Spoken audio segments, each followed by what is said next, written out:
The scorching Texas sun cast long shadows across Dustville as Nathan Reeves dismounted from his weathered palomino.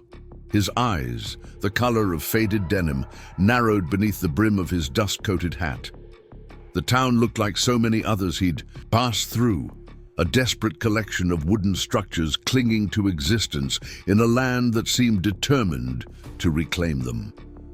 But something in the air felt different here, an oppressive weight, heavier than the summer heat, that made the hairs on the back of his neck stand at attention.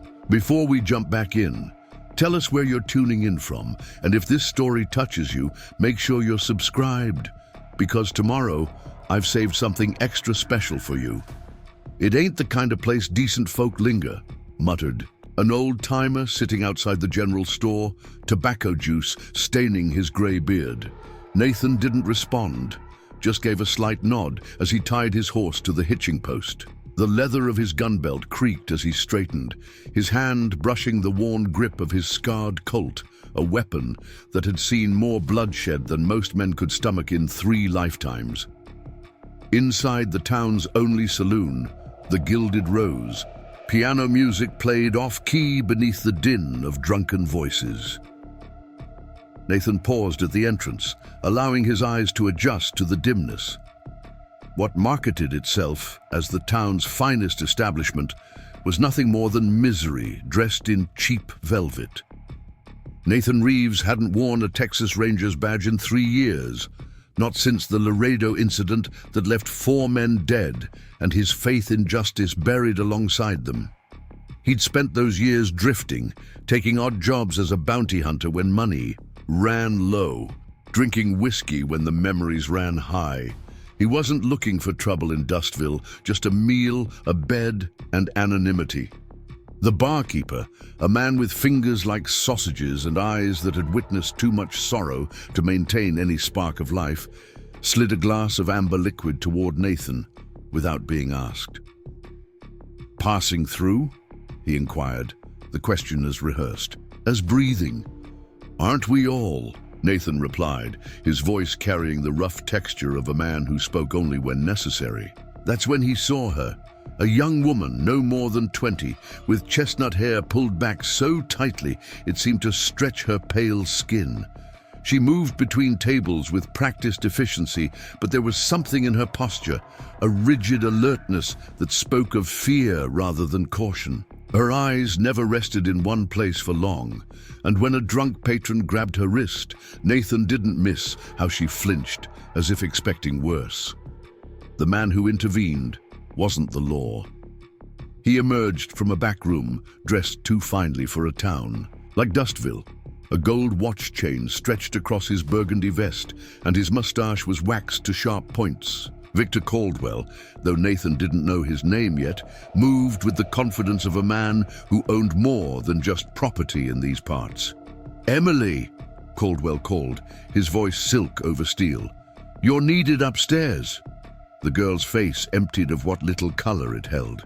She nodded once, mechanical, and began to move toward the staircase. The drunk who'd grabbed her laughed, a sound like stones grinding. "Save some for the rest of us, Caldwell," he slurred. Nathan's hand tightened around his glass. He'd seen this scene play out in a dozen frontier towns. Young women trapped in invisible cages, treated as commodities rather than souls. Usually, he drank until he could pretend not to notice. But something about the girl's eyes, hollow yet somehow still defiant, sparked a memory he'd tried to drown. His sister Caroline, lost to a similar fate years before. As Emily passed his table, something small fell from her apron pocket, a locket, brass and tarnished. Nathan picked it up, the metal warm against his calloused fingers. "Miss," he said, his voice cutting through the noise. She turned, fear flashing across her features before being carefully tucked away. "You dropped this." Emily reached for the locket, her sleeve pulling back to reveal finger-shaped bruises circling her wrist like a macabre bracelet. Their eyes met briefly, and in that moment, Nathan saw what few others would notice, a silent plea buried beneath layers of resignation. "Thank you, sir," she whispered, the words carrying more weight than mere gratitude for a returned trinket. "Emily!" Caldwell's voice cracked like a whip. "Now!" She hurried away, disappearing up the staircase. Nathan returned to his whiskey, but the liquid had lost its appeal. He sat in silence, watching as Caldwell spoke with a man wearing a sheriff's badge, Silas Porter, though again this was a name Nathan would learn later. Their conversation seemed friendly enough, punctuated by laughter and the exchange of what appeared to be money. An older Mexican woman with silver-streaked hair wiped down a nearby table, her movements slowing as she noticed Nathan's attention on the staircase. "You looking for company tonight, senor?" she asked, her accent thick, but her English clear. "Just a quiet drink," Nathan replied. The woman, Maria Gonzalez, leaned closer under the pretense of collecting his empty glass. "Some quiet cannot be found here. Some souls cry too loudly, even in silence." Nathan's jaw tightened. "The girl, Emily, she here by choice?" Maria's eyes darted toward Caldwell before returning to Nathan. "There are no choices for girls like her, only debts to be paid." She straightened, voice returning to normal volume. "Another drink, senor?" "No, but I'll take a room for the night." He paid for lodging, noting how the upper floor had gone quiet.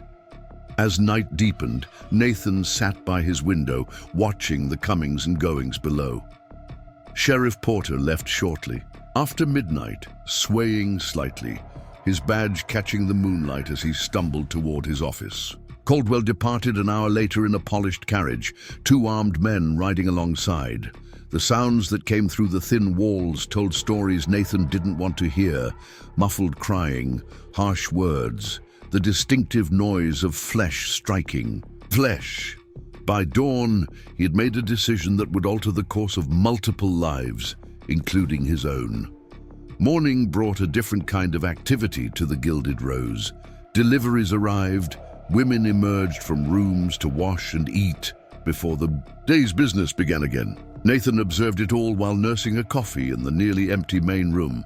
Emily appeared briefly, her face sporting a fresh bruise beneath hastily applied powder. She didn't look at him, focused instead on sweeping the wooden floor with methodical strokes. Maria worked nearby, periodically checking over her shoulder before approaching Nathan's table with a fresh pot of coffee. "She wasn't always here," the older woman murmured as she poured. Her father lost their farm to drought, then lost himself to gambling. He sold her to Caldwell to cover his debts. 6 months now. Nathan watched Emily, noting how her hands trembled slightly but her back remained straight. "Sheriff won't help?" Maria's bitter laugh held no humor. "Porter, he takes his payment in girls and protection money. He delivers any who try to run away back to Caldwell after sampling the merchandise himself. Anyone tried to buy her contract? Caldwell doesn't sell what makes him money, and she makes him plenty." Nathan nodded once, decision crystallizing. "When does Caldwell return?" "Sundown. He visits his other businesses during the day." Nathan finished his coffee and stood. "Much obliged for the information." Maria caught his sleeve. "Whatever you're thinking, senor, be careful. Men who cross Victor Caldwell tend to disappear." Nathan's smile didn't reach his eyes. "I've been trying to disappear for years. Hasn't taken yet." He spent the day preparing, observing the building's layout, noting the routine of guards, purchasing supplies from the general store. He visited the livery stable where his horse was boarded, ensuring the animal was well rested. The stable boy, no more than 12, looked at Nathan's scarred colt with wide eyes. "You a gunslinger, mister?" Nathan adjusted the saddle. "No, son, just a man passing through." "You got the look," the boy insisted. "My pa says you can tell a man who's killed by his eyes. Yours look like they've seen the devil." Nathan paused. "If you see him, it's usually because you went looking." He flipped the boy a coin.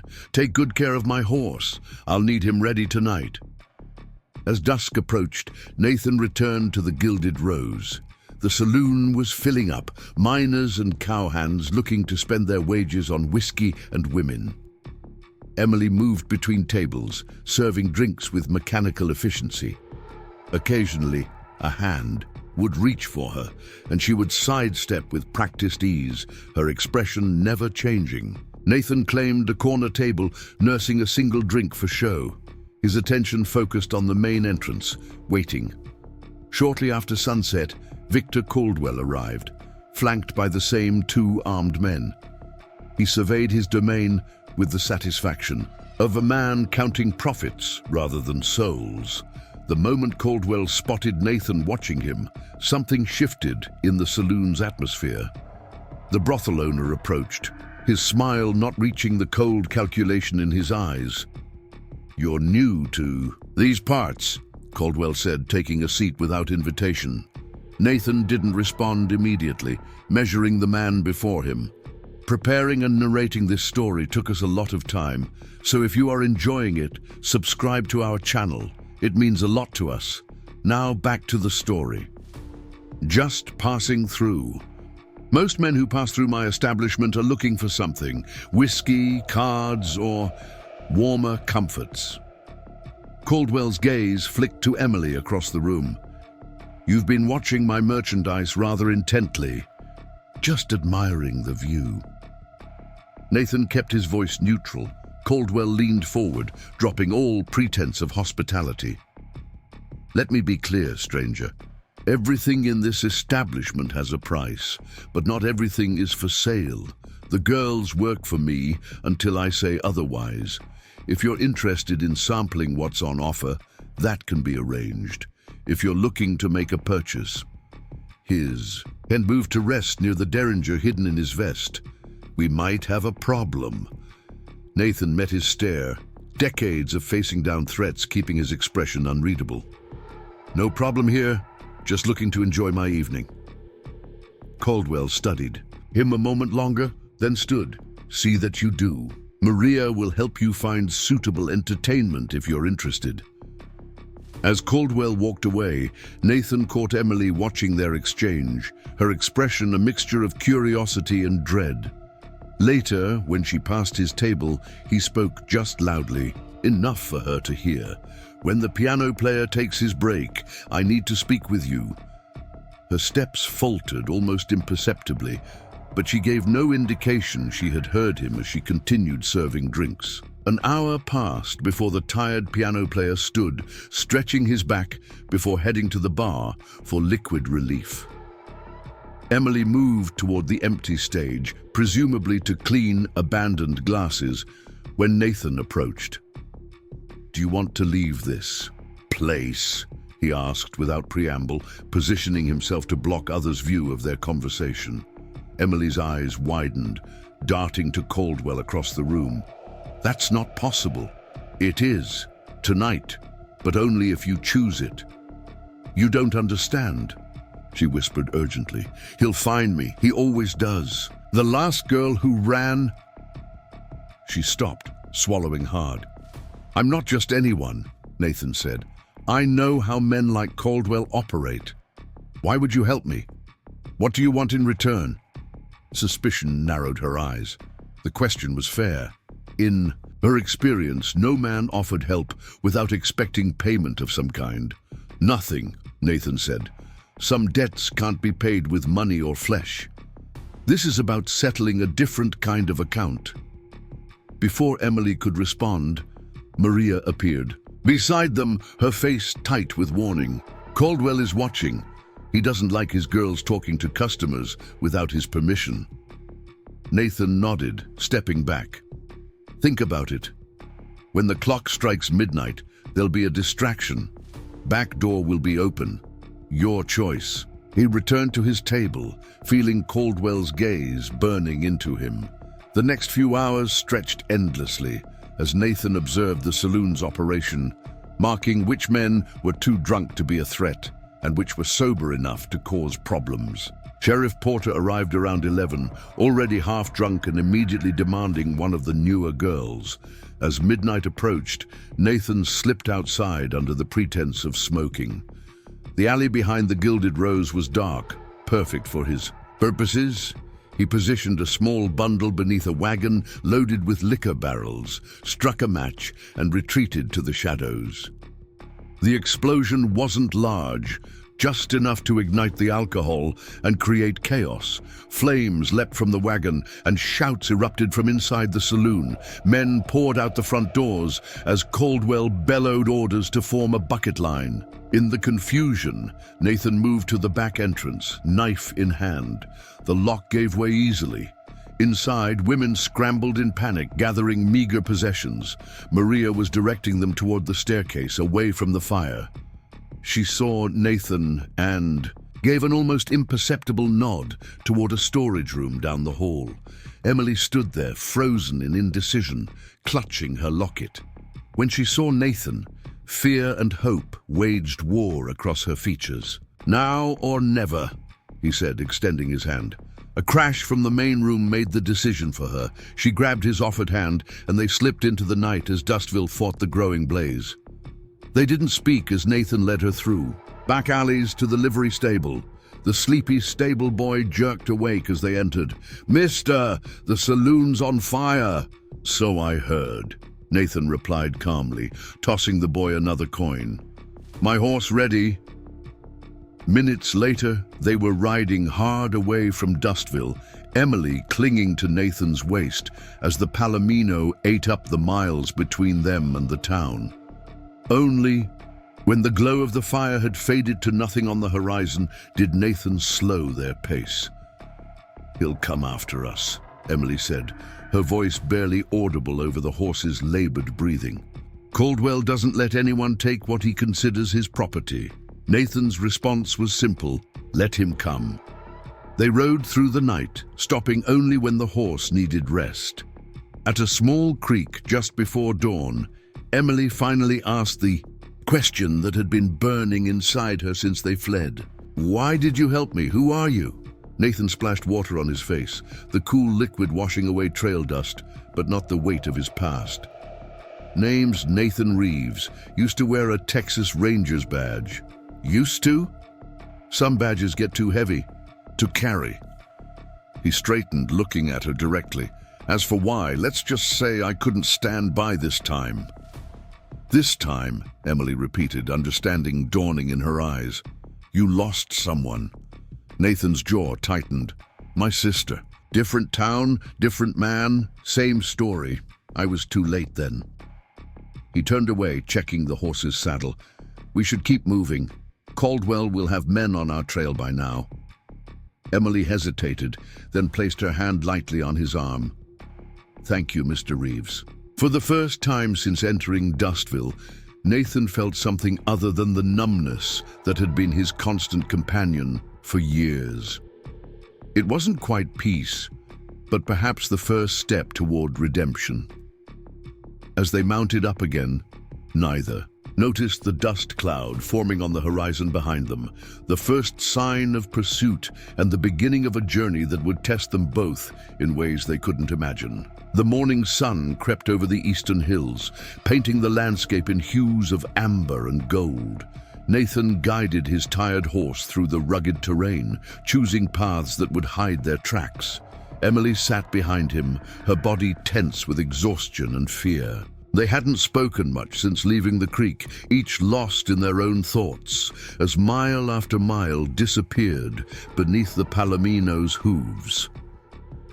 "We need to rest," Nathan finally said, gesturing toward a cluster of cottonwood trees nestled against a rocky outcropping.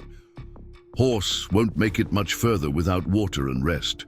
Emily nodded, her arms loosening their grip around his waist.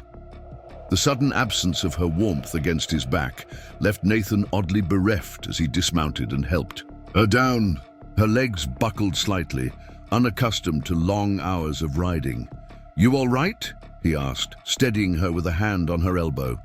"I'll manage," she replied, her voice stronger than it had been in Dustville. "I've endured worse." The simple truth of her statement hung between them as Nathan led the horse to a small spring bubbling from the rocks. While the animal drank gratefully, he surveyed their surroundings with the practiced eye of a man who'd spent years tracking and being tracked.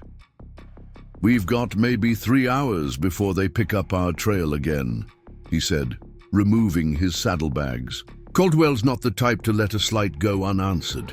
Emily sank down against a tree trunk, wincing as she stretched her legs. "It's more than a slight to him. I was valuable property."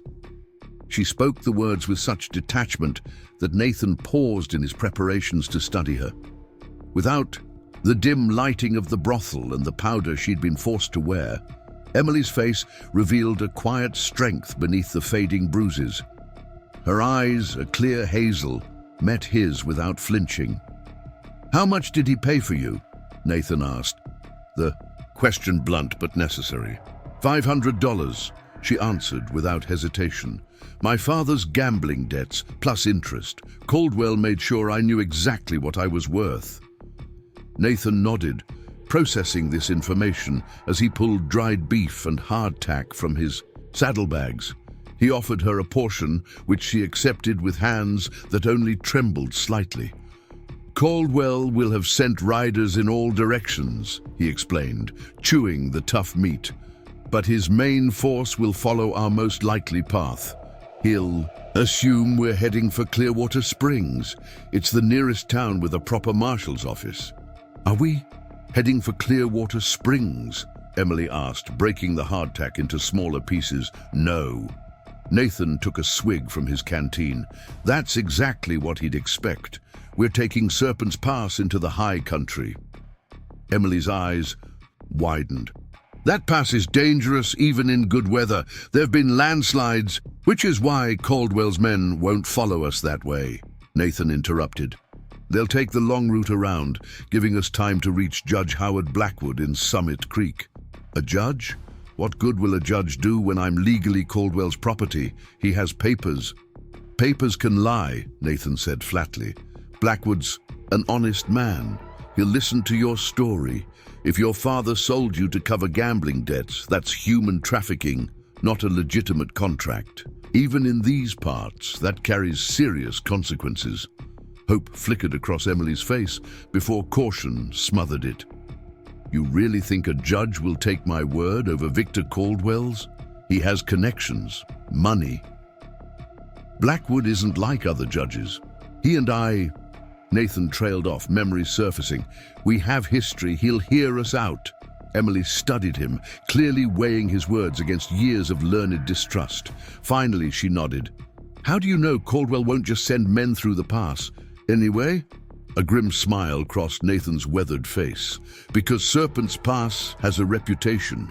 Men have disappeared in those canyons. Some say it's rock slides. Others claim there's something else up there that hungers for human flesh. And you believe those stories?" "I believe men make most of their own monsters," Nathan replied, checking his revolver. "But sometimes rumors serve a purpose. Caldwell's men are hired guns, not true believers. They won't risk the pass if there's an easier way around." After a brief rest, they mounted up again, Nathan leading the horse up a barely visible trail that wound toward the distant mountains. The terrain grew increasingly difficult as they climbed, loose shale giving way beneath the horse's hooves, sparse vegetation offering little shade against the climbing sun. By midday, they'd reached the entrance to Serpent's Pass, a narrow canyon with walls that rose like petrified waves on either side. Wind whistled through the stone corridors, creating an eerie keening that had spawned countless campfire tales. "Stay close," Nathan instructed as they dismounted to lead the horse through the narrowest sections. "Path gets treacherous up ahead." Emily followed silently, her eyes constantly scanning the canyon walls. "It feels like we're being watched." Nathan's hand instinctively moved to his gun. "Probably are. These mountains have eyes. Cougars, maybe wolves, possibly someone more dangerous." "You mean there really are people living up here?" "These canyons make good hiding places for those looking to disappear." Nathan guided them around a fallen boulder. Outlaws, deserters, folks running from something worse than the law. They continued in tense silence, the only sounds their footsteps and the occasional snort from the horse. The pass narrowed further until they were forced to walk single file, the walls so close they could touch both sides by extending their arms. "What happened to make you leave the Rangers?" Emily asked suddenly, her voice echoing slightly in the confined space. Nathan didn't answer immediately, his jaw tightening at the question. When he finally spoke, his voice was low. "I trusted the wrong people. Men died because of it. Your friends? And others who didn't deserve what happened to them?" He paused, helping her over a particularly rough section. "The Rangers weren't what I thought they were, or maybe I wasn't the man I thought I was.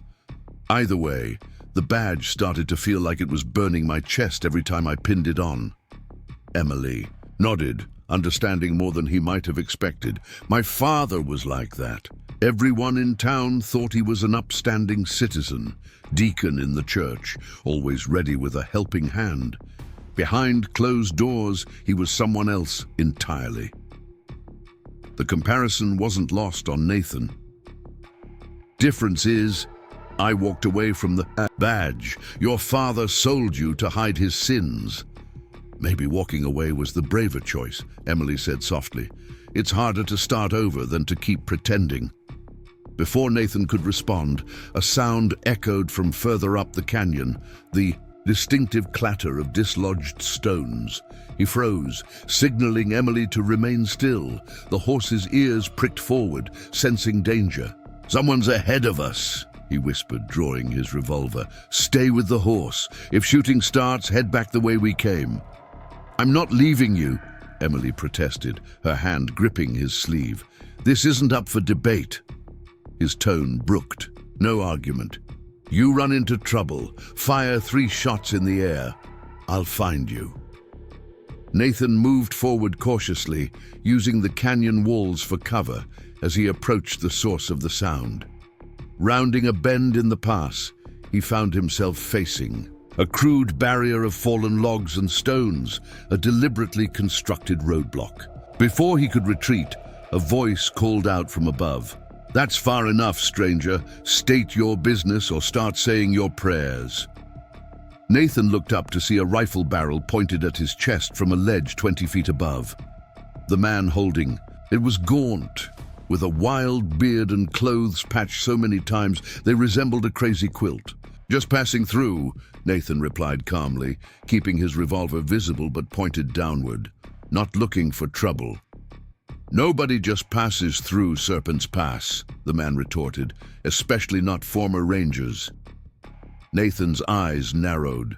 "You know me?" "Know of you. Nathan Reeves. The Laredo incident made quite a stir, even up in these parts." The rifle barrel didn't waver. "Heard you quit the Rangers after that mess. News travels fast for a place so remote." The man chuckled, a dry sound like autumn leaves rustling. "Information's valuable currency out here. Question is, what's a former Ranger doing in my pass with what looks like a stolen horse?" And he paused as Emily appeared around the bend, despite Nathan's instructions. "A woman who clearly ain't your wife." Nathan tensed as the rifle swung slightly toward Emily. "The horse is mine. The woman is under my protection. We're heading to Summit Creek with business for Judge Blackwood." At the mention of Blackwood, something shifted in the man's demeanor. He studied them for a long moment before lowering his rifle slightly. "Blackwood, eh? Old Howard still dispensing frontier justice?" When Nathan nodded, the man seemed to come to a decision. "Name's Josiah Tanner. Most folks call me the Hermit of Serpent's Pass. Some call me worse." "You're the reason people avoid this route," Nathan realized. Josiah grinned, revealing several missing teeth. "I encourage the rumors, keeps unwanted visitors to a minimum." He gestured with his rifle. "Your lady friend looks about ready to collapse. My cabin's just up this trail. You can rest there before continuing." Nathan hesitated, weighing their options. Josiah noticed his reluctance and barked a laugh. "If I wanted you dead, Ranger, you'd be feeding the crows already. Besides, you've Got trouble on your tail. Saw 6 riders entering the southern pass this morning, moving fast and looking determined. Emily gasped. Caldwell's men. They followed us. So that's how it is, Josiah murmured. Well, come on then. My hospitality ain't often extended. Best take advantage while it lasts. They followed Josiah to a well-hidden cabin built into the side of the canyon. The interior was surprisingly clean and organized, with shelves of preserved foods, ammunition, and books lining the walls. It ain't much, Josiah said as he stoked the fire, but it keeps the rain off and the cold out. Emily sank gratefully onto a rough-hewn bench, exhaustion finally catching up to her. Nathan remained standing, his stance betraying his continued wariness. How'd you know we had people following us? He asked. Josiah set a pot of coffee on the fire. I know everything that happens in these passes. Got lookout points at every entrance. Saw you 2 enter from the north, then later spotted those riders from the south. He glanced at Emily. They were led by a fancy-dressed fellow with a waxed mustache, mean eyes. Caldwell, Emily whispered, her face paling. He must have guessed our route, Nathan said, frustration evident in his voice. Or someone tipped him off. The stable boy, Emily suggested. He saw us leave together. Nathan nodded, his expression grim.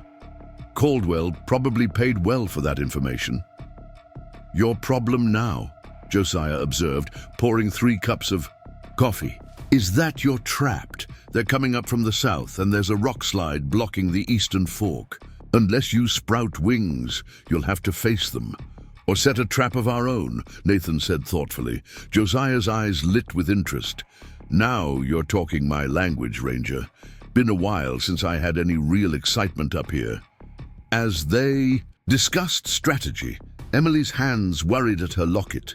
Nathan noticed and paused. What's in there? You keep touching it. Emily hesitated before clicking it open to reveal a small ivory piano key. From my mother's piano. The only thing I managed to keep when my father sold everything else to pay his debts. I used to play bar before. She was a music teacher, she added quietly, closing the locket. Taught me everything she knew before the fever took her 5 years ago. After she died, my father changed. The gambling, the drinking. It was like he was trying to follow her to the grave, only he took me down with him. The simple statement carried the weight of years of suffering. Nathan found himself wanting to offer comfort, but lacking the words. It was Josiah who broke the silence. My Emma played, the hermit said, surprising them both.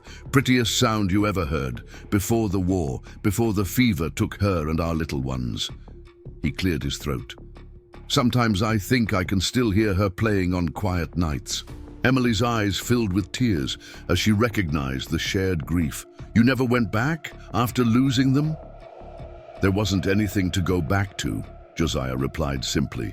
So I came up here, where the only voices I hear are the wind and my own memories. He turned to Nathan. But enough about ghosts. We've got living problems to solve. Caldwell's men will reach this section of the pass by nightfall. They spent the afternoon preparing. Josiah knew the canyon like his own scarred hands and guided them in positioning obstacles and choosing ambush points. By dusk, they had created a gauntlet that would channel Caldwell's men exactly where they wanted them. As they made final preparations, Emily approached Nathan, a determined set to her jaw. I want a gun. Nathan looked up from checking his revolver. You know how to shoot? No, she admitted, but I can learn. I'm tired of being helpless. After a moment's consideration, Nathan handed her his backup Derringer. 2 shots. Keep your thumb on the hammer, index finger on the trigger. It'll kick more than you expect. He demonstrated the proper stance. Only use it if absolutely necessary. Aim for the center of the body, harder to miss. Emily nodded, gripping the small pistol with resolute hands. I won't miss. As darkness fell, they took their positions. Josiah concealed himself on a high ledge with his rifle. while Nathan and Emily waited behind a rockfall that afforded both protection and a clear view of the approach. "When this is over," Emily whispered as they waited, "what will you do?" Nathan hadn't thought beyond getting her to safety. "Keep moving, I suppose. It's what I do." "Don't you ever get tired of running from whatever happened in Laredo?" Her directness caught him off guard. Before he could respond, Josiah's low whistle signaled approaching riders. Nathan pressed a finger to his lips, and they fell silent as hoofbeats echoed through the canyon. Caldwell's men approached cautiously, lanterns casting long shadows across the canyon walls. There were 5 of them, with Victor Caldwell himself in the lead. They stopped at the first obstacle, a seemingly random rockfall that forced them to dismount and lead their horses in single file. "Spread out," Caldwell ordered, his cultured voice carrying in the night air. "Reeves couldn't have gotten far with the girl. This pass narrows ahead. They'll be bottlenecked." As the men advanced into their trap, Josiah fired a shot that ricocheted harmlessly off the canyon wall. The sudden noise had the desired effect. Caldwell's men panicked, firing blindly into the darkness. Their horses reared and pulled free, bolting back the way they had come. "Hold your fire, you fools!" Caldwell shouted. "It's just one shot! They're trying to scare us off!" But the damage was done. Dismounted and disoriented, the men were now forced to proceed on foot through the narrowest part of the canyon. Nathan nodded to Emily and slipped away to his secondary position. Caldwell and his men moved forward warily, guns drawn. When they reached the widening where Nathan had planned their confrontation, Josiah triggered the final trap, a cascade of rocks that crashed down behind the group, cutting off their retreat. "That's far enough, Caldwell," Nathan called, stepping into view with his revolver trained on the brothel owner. "You're trespassing on private property." Caldwell's face contorted with rage as he recognized Nathan. "You stole what belongs to me, Reeves. The girl is my property, legal and paid for." "No human being is property," Nathan replied evenly. "Not here, not anywhere." "The law says different," Caldwell sneered. "I have a signed contract. Her father took my money willingly enough. Her father sold what wasn't his to sell. Judge, Blackwood will sort it out." Caldwell laughed, a cold sound that echoed off the canyon walls. "You think I care about some backwater judge? Do you know who I am? Who my friends are? There isn't a lawman in 3 territories who dare cross me."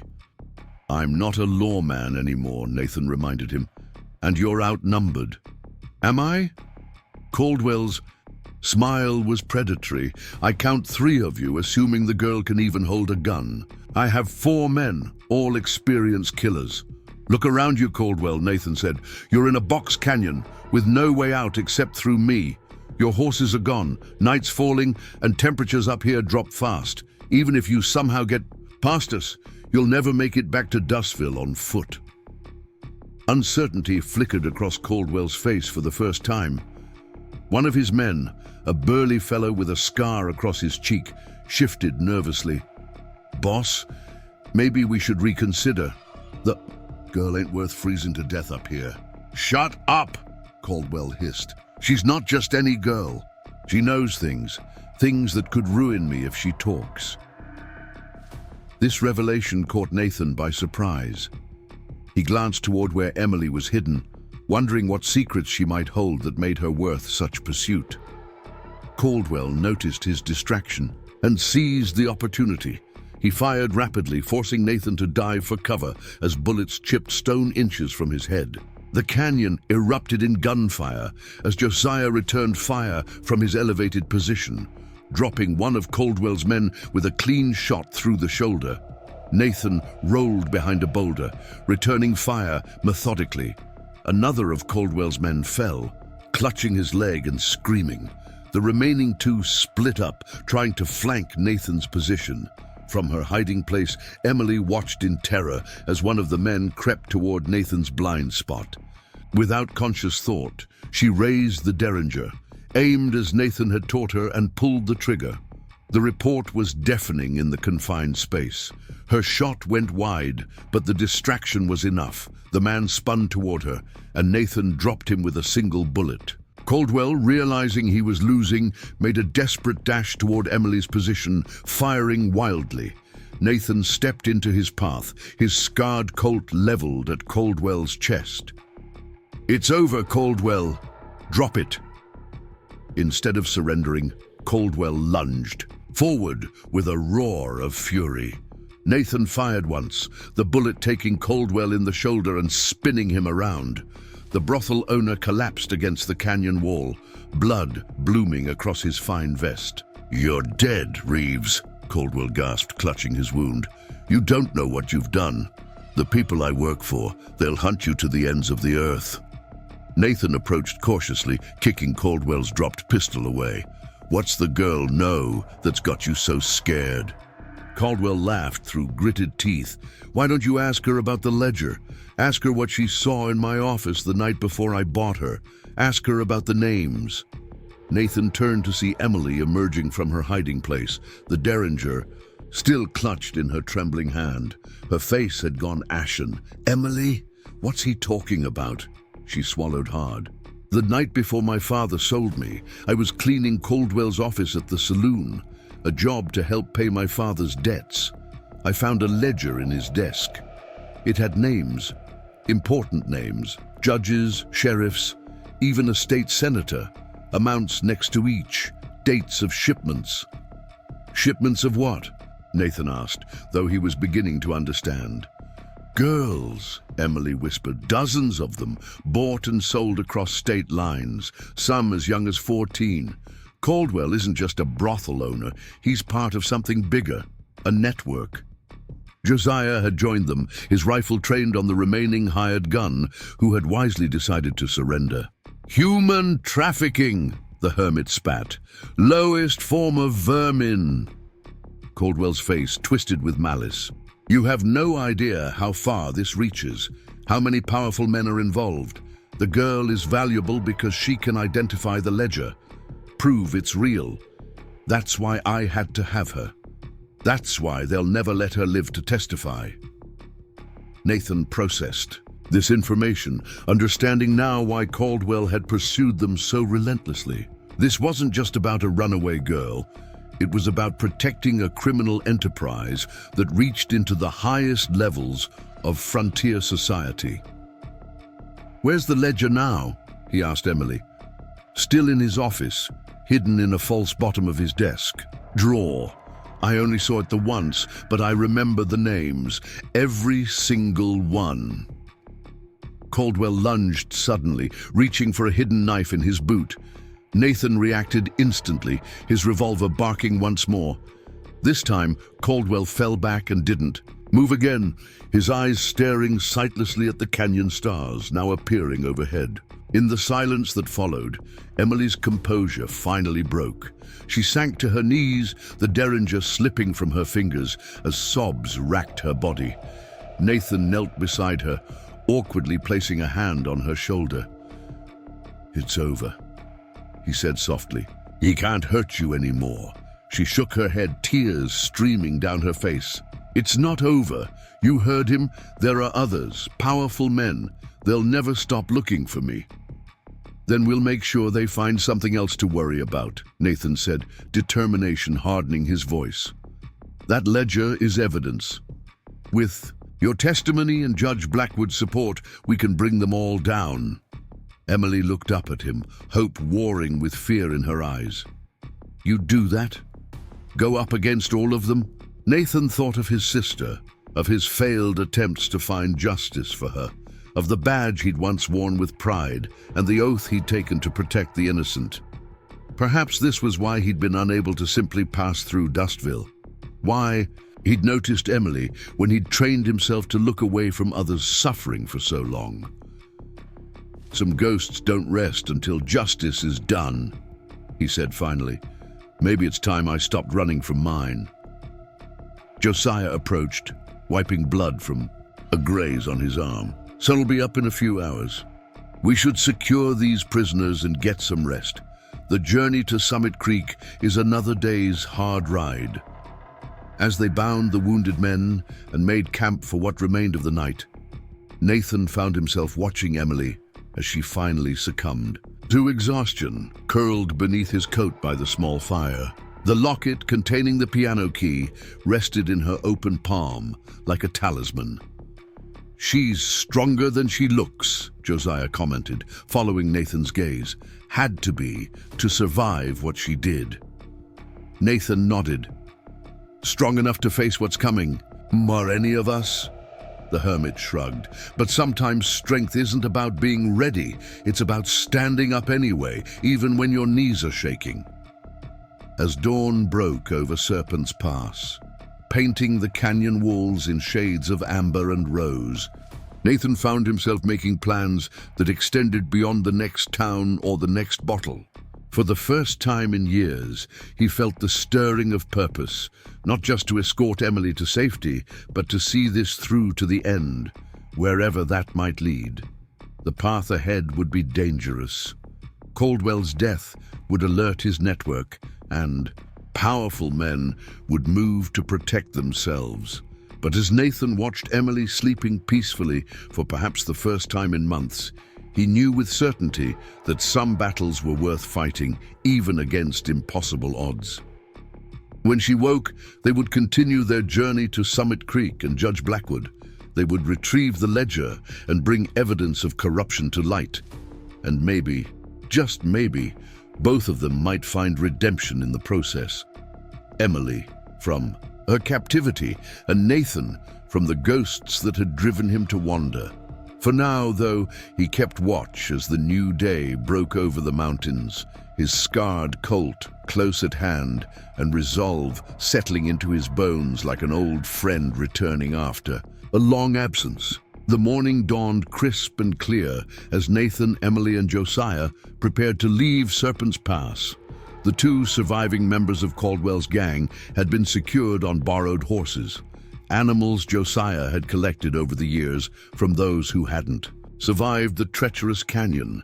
Their wounds had been tended, not out of mercy but necessity. Dead men couldn't testify, and Nathan intended to build a case that would withstand the scrutiny of even the most corrupted court. "Trail to Summit Creek follows the ridgeline," Josiah explained, pointing toward a barely visible path winding up the eastern slope. "Stay high, avoid the valleys. This time of year, flash floods can come without warning." Nathan nodded, checking the cinch on his saddle. "How long?" "Day and a half if you push it, 2 if you're cautious." The hermit glanced at Emily, who was securing her meager belongings to her horse. "Given her condition, I'd recommend cautious." Despite her protests that she could keep up, Emily's exhaustion was evident in the dark circles beneath her eyes, and the careful way she moved, each action deliberate to hide her discomfort. 6 months in Caldwell's brothel had taken a toll that went beyond the visible bruises. "We'll take it steady," Nathan agreed. "No sense arriving in pieces." Josiah handed him a crude map drawn on a piece of leather, marked the water sources and safe camping spots. "Avoid that stretch there." He indicated a section near a river crossing. "Marshall from Greeley likes to patrol there, looking for easy bounties. Given what the girl knows, might be best to steer clear of any law until you reach Blackwood." "You're not coming with us?" Emily asked, approaching with a canteen Josiah had gifted her. The hermit shook his head. "My wandering days are done. Besides, someone needs to make sure Caldwell gets a proper burial." His tone suggested proper meant something entirely different than traditional. "And I'll keep an eye on the pass. If more of his men come looking, I'll delay them." "We owe you," Nathan said, extending his hand. Josiah took it, his grip firm despite his age. "You owe me nothing. Some debts can only be paid forward." He turned to Emily, his expression softening. "You remind me of my daughter. She'd be about your age now." He pressed something into her palm, a tarnished silver ring set with a small turquoise stone. "For luck." Emily's eyes filled with tears as she slipped the ring onto her finger. "Thank you for everything." As they mounted their horses, the prisoners secured and supplies distributed, Josiah offered one final piece of advice. Trust no one between here and Blackwood. Word of Caldwell's death will spread fast, and there's gold to be made bringing either of you in, dead or alive. With that cheerful thought, they departed, leaving the hermit standing sentinel at the mouth of his canyon, rifle resting easily across his shoulders like an old friend. The journey began in silence, each rider lost in their own thoughts as they navigated the treacherous mountain trails. The prisoners occasionally muttered complaints about their bonds or the pace, but a stern look from Nathan was usually enough to quiet them. By midday, they had cleared the highest ridges and began their descent toward the rolling foothills that would eventually give way to the plains surrounding Summit Creek. During a brief stop to rest the horses, Emily approached Nathan as he studied Josiah's map. "What happens when we reach Judge Blackwood?" she asked, her voice steady despite the uncertainty in her eyes. Nathan considered the question. "First, we get your testimony recorded. Every detail you remember about the ledger, the names, the operation. Then we send riders to Dustville to recover the evidence before Caldwell's associates can destroy it. And then we build a case. Blackwood has contacts in the territorial government, honest men who'll want to see this network dismantled." Emily wrapped her arms around herself, a gesture of self-protection Nathan had noticed she made when confronting difficult truths. "And what about me? Where do I go when this is over?" It was a question Nathan hadn't allowed himself to consider. For 3 years, he'd avoided forming connections, avoided responsibility for anyone but himself. Yet here he was, not just rescuing a girl from a brothel, but potentially dismantling a criminal enterprise that spanned territories. "That depends on you," he said finally. "Blackwood might arrange protection until the trials are over. After that," he trailed off, realizing he had no answer. "After that, I'm on my own again." Emily finished the thought, her voice matter-of-fact, just like before. "You could go anywhere," Nathan suggested, uncomfortable with the resignation in her tone. "Start fresh where nobody knows your past." Emily gave him a sad smile. "My past is the only thing I own, Mr. Reeves. Everything else was taken from me." Before Nathan could respond, one of the prisoners, a weathered gunman named Harley, spoke up. "You two are dead. You know that, right? Caldwell's just one cog in the machine. The men behind him, they don't forgive, and they don't forget." Nathan approached the man slowly, his expression neutral. "Seems to me a smart man in your position would be more concerned with saving his own neck than making threats." Harley spat on the ground. "Ain't a threat, it's a fact. I've seen what happens to folks who cross the organization. Quick deaths, the best you can hope for." "And what's your hope, Harley?" Nathan asked, crouching to meet the man's eyes. "Hanging for kidnapping, prison for human trafficking, or maybe testifying against your employers in exchange for leniency?" Uncertainty flickered across the gunman's weathered face. "I'm just hired muscle. Don't know nothing about no organization." "Yet you just told us there is one," Emily interjected, stepping forward with newfound boldness. "With men behind Caldwell, men who will kill to protect their business." Harley's eyes darted between them, realizing his mistake. "I didn't say nothing about nobody." Nathan straightened. "Keep it that way until we reach Summit Creek. Judge Blackwood might be in a generous mood if you decide to be helpful." They continued their journey through the afternoon, the landscape gradually transitioning from rocky outcroppings to scattered pine forests. The air grew warmer as they descended, heavy with the scent of sun-baked soil and resinous trees. When they reached a small creek sheltered by cottonwoods, Nathan called a halt for the night. "We'll rest here, continue at first light," he announced, dismounting stiffly. Hours in the saddle had aggravated old injuries, reminders of battles long past. While Nathan secured the prisoners to a sturdy tree, Emily tended to the horses, showing surprising skill in their care. When he commented on it, she smiled faintly. Before everything, a goo happened. We had a small farm, 2 horses, few cattle. I cared for them while my father worked the fields.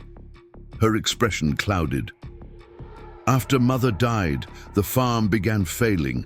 Drought didn't help, but it was the gambling that truly ruined us. Nathan nodded, understanding. He'd seen it before. Men seeking escape from grief, finding only deeper despair at the bottom of a bottle or the turn of a card. They worked together to make a small camp, falling into a rhythm that suggested more familiarity than their brief acquaintance should allow. Emily gathered firewood while Nathan cleaned and prepared jerky and hardtack for their evening meal. The prisoners were fed last, their hands freed one at a time to eat under Nathan's watchful eye. As darkness settled over the land, Emily sat, close to the fire, arms wrapped around her knees, staring into the flames. Nathan kept his distance, cleaning his revolver with practiced efficiency. When he finished, he approached, offering her a worn blanket. "Should try to sleep," he suggested. "Tomorrow will be another long day." Emily accepted the blanket, but made no move to lie down. "I'm afraid to close my eyes," she admitted softly. "Every time I do, I'm back there, in that room." Nathan sat beside her, leaving a respectful distance between them. "Nightmares," she nodded. "Always the same. I'm locked in, screaming, but no sound comes out. And then Caldwell enters with another man, someone I can't quite see." She shuddered. "It's silly. Caldwell's dead. He can't hurt me anymore." "But fear isn't silly," Nathan said. "Neither is trauma. Their wounds, same as any bullet hole, take time to heal." Emily studied him in the firelight. "You speak from experience." It wasn't a question, but Nathan found himself answering anyway. "After Laredo, I didn't sleep through a night for months. Still don't sometimes." "What happened there, really?" Nathan hesitated. He hadn't spoken of Laredo to anyone, had carried the weight of it alone for 3 years. But something about the night, the isolation, and perhaps Emily's own vulnerability, made the words come easier than expected. "I was tracking a counterfeiting ring," he began, his voice low to prevent the prisoners from overhearing. "Followed the trail to Laredo. What I didn't know was that half the town officials were involved, including the sheriff I was supposed to work with." Emily listened silently as he continued. "Had a partner then, James Calloway. Good man, better ranger. We were close to breaking the case when James disappeared. Left a note saying he'd discovered something big, needed to verify it alone." Nathan's jaw tightened at the memory. Next morning they found his body in an alley, made it look like a robbery gone wrong. "But you knew better," Emily guessed. Nathan nodded. "The sheriff organized a posse to track the killers. Led us straight to a camp of Mexican laborers just across the border. Said they had evidence, witnesses who'd seen James arguing with one of the men." His hands clenched involuntarily. It was a setup. Those men had nothing to do with James's death, but the posse. They were out for blood, wouldn't listen to reason. "When the shooting started, I tried to stop it, and couldn't," Emily finished softly. 4 men died, innocent men. The real killers walked free, protected by badges and political connections. Nathan's voice hardened. "I filed a report with my superiors. Told them everything. They buried. It said pursuing the matter would damage relations with local law enforcement, undermine public trust in the Rangers. So you quit." "Turned in my badge that day. Couldn't wear it, knowing what it had come to represent." Emily was quiet for a long moment. "You did what you thought was right, and 4 men still died," Nathan replied. "Their families never saw justice." "Like my mother," Emily said unexpectedly.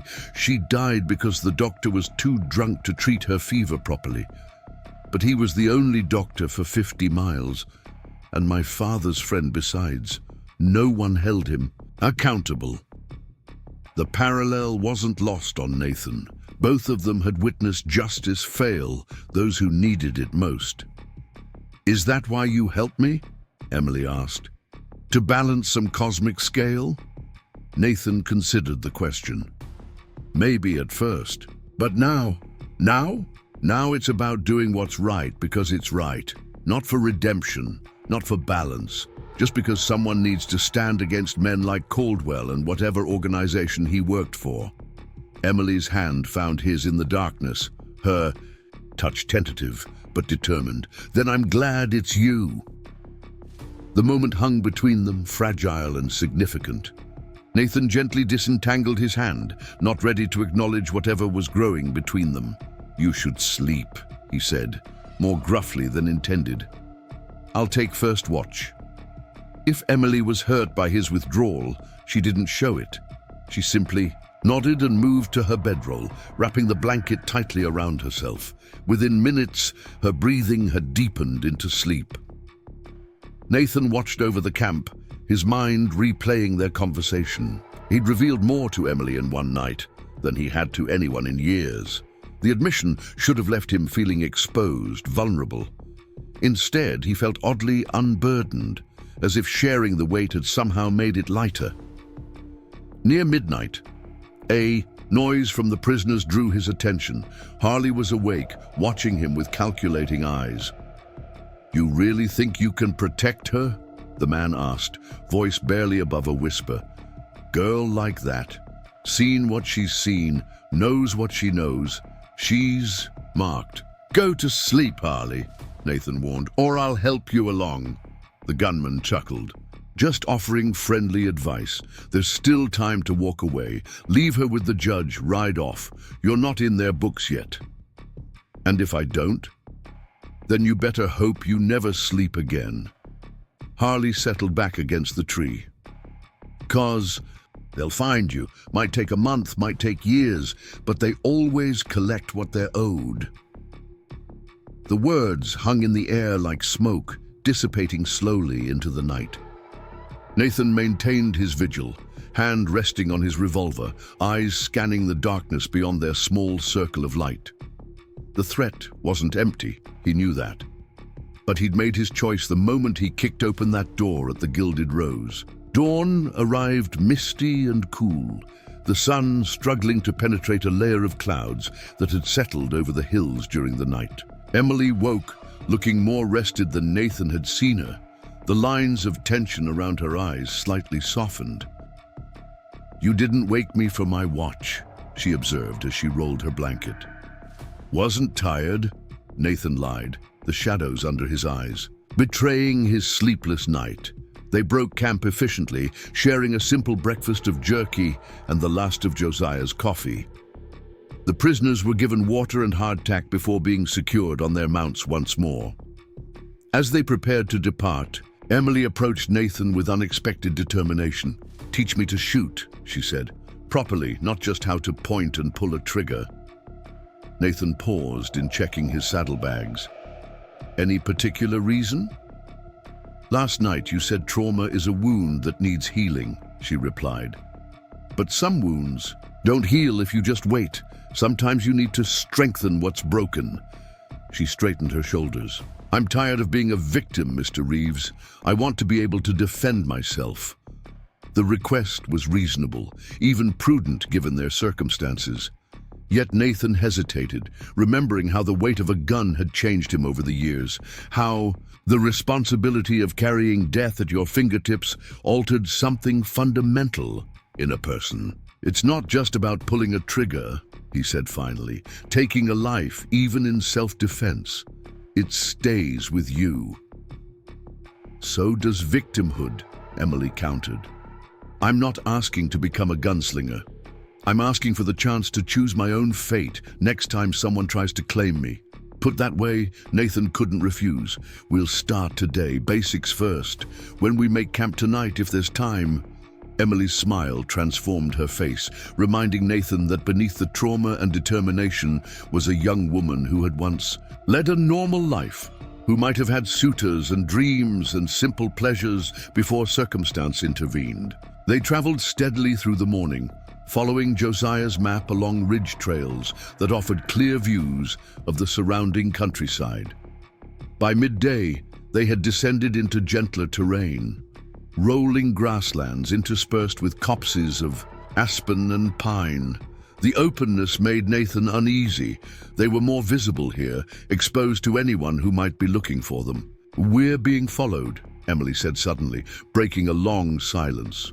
Nathan didn't turn, didn't react beyond a slight tensing of his shoulders. "How long have you noticed?" "About an hour. Movement along that ridgeline to the west." She kept, her voice low, her posture casual, as if discussing the weather. "2 riders keeping pace with us." Nathan was impressed by her observation. Most people, especially those unused to frontier life, failed to notice such details. Could be trappers, hunters, or Caldwell's men, Emily suggested. "Word travels fast in these parts. You said so yourself." Harley, riding just ahead of them, gave a knowing smirk over his shoulder. "Told you they'd come." Nathan considered their options. The open terrain offered few defensive positions, and with prisoners to manage, their mobility was limited. Making a stand here would be suicide if the followers were indeed hostile. "We keep moving," he decided. "Increase pace slightly, but not enough to show we've spotted them. There's a river crossing ahead with good cover. If they're still on our trail by then, we'll deal with them." Emily nodded, her hand drifting to the derringer now secured at her waist. The small gesture of preparedness stirred something in Nathan, a mixture of pride and concern. She was adapting quickly, perhaps too quickly, to life on the run. They maintained a steady pace through the afternoon, the mysterious riders keeping their distance, but never disappearing entirely. As the sun began its descent toward the western horizon, they reached the river Nathan had mentioned, a broad, shallow waterway cutting through the prairie like a silver ribbon. "We cross here," Nathan instructed, gesturing to a fordable section, where the water barely reached the horses' knees. "Then make camp in those cottonwoods on the far bank. Good defensible position, clear lines of sight." As they crossed the river, Nathan kept a vigilant eye on the distant ridgeline. The followers had vanished, which concerned him more than their presence had. Disappearance meant either abandonment of pursuit or preparation for confrontation. Once on the far bank, they quickly established camp among the protective cottonwoods. Nathan positioned the prisoners with their backs to the river, limiting their escape options, then set about preparing simple defenses, arranging saddlebags and supplies to create cover, identifying clear firing lines. "What if they're not after us?" Emily asked as she gathered firewood. "What if we're preparing for an attack that isn't coming?" "Then we've wasted energy and sleep well tonight," Nathan replied pragmatically. "But 15 years of tracking and being tracked has taught me to trust my instincts. And right now, they're screaming danger." As if summoned by his words, a voice called from beyond their camp. "Nathan Reeves, that you behind those trees, old friend?" Nathan froze, recognition dawning instantly. That voice belonged to a ghost, a man he'd never expected to hear from again.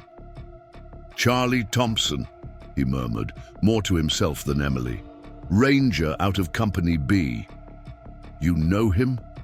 Emily whispered, crouching beside Nathan. "Rode together for 3 years before Laredo." Nathan's expression was unreadable. He was on assignment in Indian Territory when it happened. Never got a chance to explain my side. "Nathan!" Charlie called again.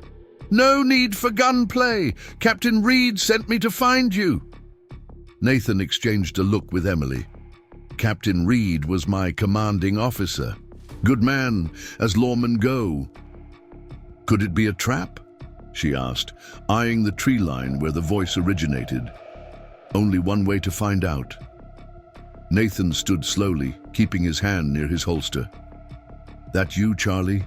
Been a long time." A figure emerged from the trees, hands held carefully away from his sides. Charlie Thompson stood about Nathan's height but leaner, with a neatly trimmed beard and the confident posture of a career lawman. The Texas Ranger badge gleamed on his chest, catching the late afternoon sunlight. 3 years, 4 months, Charlie replied with a smile that seemed genuine. Not that I've been counting. You riding alone? Nathan asked, still wary. Charlie shook his head. Got my partner, Jenkins, watching our backs. He whistled, and a second rider appeared, younger with the eager look of a man relatively new to the badge. How'd you find me? Nathan remained standing between the Rangers and Emily, his posture protective. Wasn't hard, Charlie admitted. Word reached Captain Reed that you'd caused quite a stir in Dustville. Something about a fire, a stolen girl, and a dead brothel owner named Caldwell. His eyes shifted to Emily. Mum. Emily nodded cautiously but said nothing. What's Reed's interest in a local dispute? Nathan asked, still not entirely convinced of his old friend's intentions. Charlie's expression turned serious. Because Victor Caldwell wasn't just a brothel owner. We've been building a case against him and his associates for months. Human trafficking across state lines, corruption of officials, murder. The revelation confirmed what Emily had discovered in the ledger. Nathan relaxed slightly but remained alert. And you tracked us to... What? Arrest me for killing him? To protect you both, Charlie corrected, and to escort you safely to Judge Blackwood. Reed figures if the girl saw what she claims, her testimony could break this case wide open. Emily stepped forward, her fear giving way to curiosity. How did you know about the ledger? I only told Nathan. Charlie and Jenkins exchanged glances. We didn't, Jenkins admitted, but we've suspected its existence. Financial records that would connect Caldwell to his partners and clients. It exists, Emily confirmed. Names, dates, amounts, everything. Charlie's face lit with barely contained excitement. Captain Reed will want to hear this directly. How soon can you travel to Austin? Austin, Nathan repeated. We're headed to Summit Creek. Judge Blackwood has been compromised, Charlie interrupted gravely. Word reached us yesterday. Blackwood was found dead in his home, made to look like a heart attack, but Reed has sources that suggest otherwise. The news hit Nathan like a physical blow. Howard Blackwood had been one of the few men in the justice system he still respected, still trusted. His death, murder, changed everything. The organization is eliminating threats, he realized aloud. Blackwood must have been on their list. Emily paled. Because of me. Because they knew we were coming. Not your fault, Nathan assured her quickly. Blackwood was an honest judge in a corrupt territory. He'd have made enemies regardless. Charlie nodded agreement. Reed wants you both under Ranger protection immediately. We've got a safe house in Austin where the girl can provide her testimony while we organize a raid to recover the ledger. Nathan studied his former colleague, searching for any sign of deception.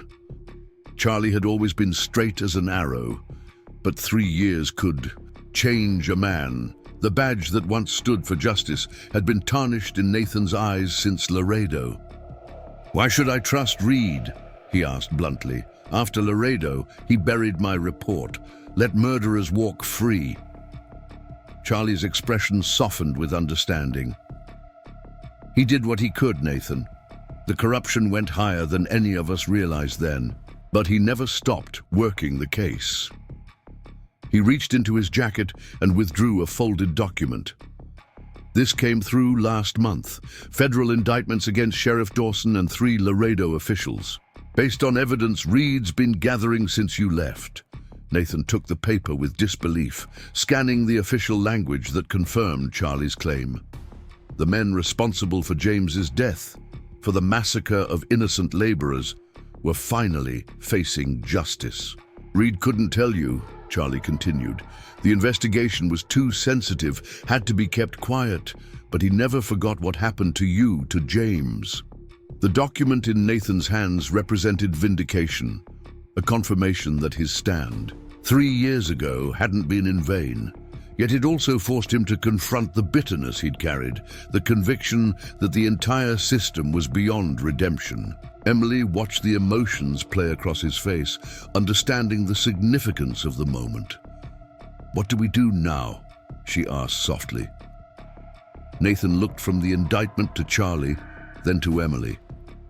The path forward wasn't clear, but the immediate choice was.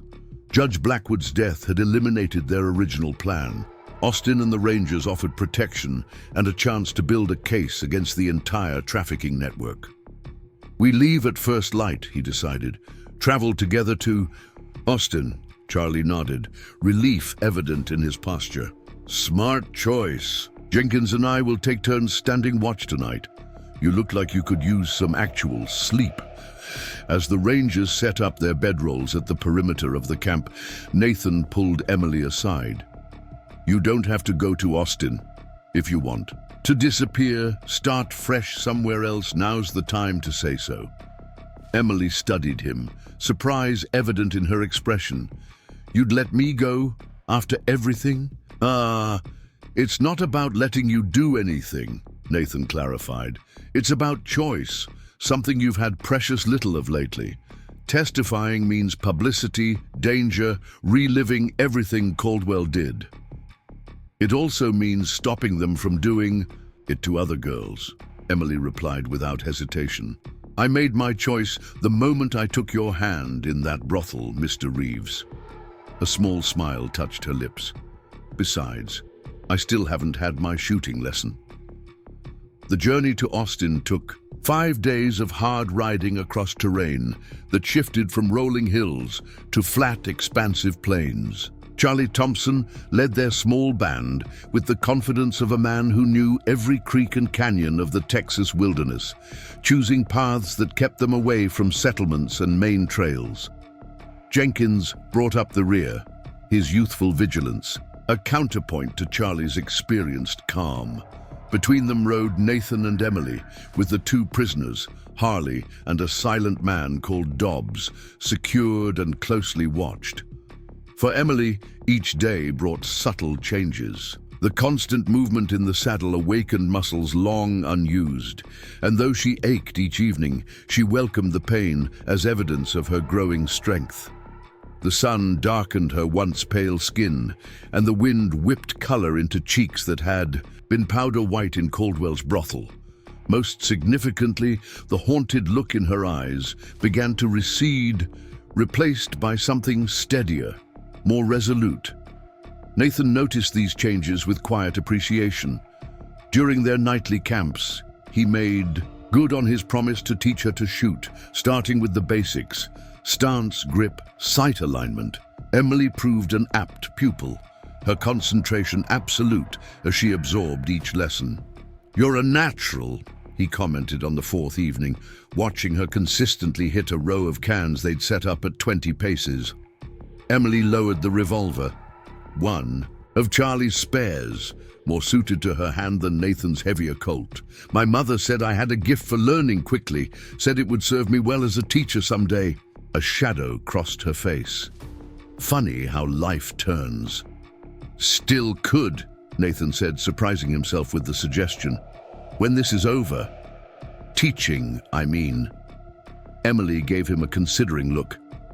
"You really believe there will be an after? For me, after testifying against men powerful enough to murder a judge?" Before Nathan could respond, Charlie approached, coffee cups in hand. "Captain Reed has arrangements in place," he assured her, having overheard the exchange. "Federal marshals, new identity if necessary. You'll have a life after Austin, Miss Winters. Reed will see to it." Emily accepted the coffee with a grateful nod, but didn't appear entirely convinced. She'd learned the hard way that promises, even well-intentioned ones, could shatter like glass when tested against harsh reality. Later that night, as the others slept, Nathan found her sitting apart from the camp, gazing at the stars with her locket open in her palm. The small ivory piano key gleamed in the moonlight. "Couldn't sleep?" he asked, settling beside her without invitation. Every mile closer to Austin feels like one step nearer to something I can't quite see, she admitted. Safety or doom? I'm not sure which. Nathan understood the feeling. Throughout his years with the Rangers, he'd experienced that same foreboding before major operations.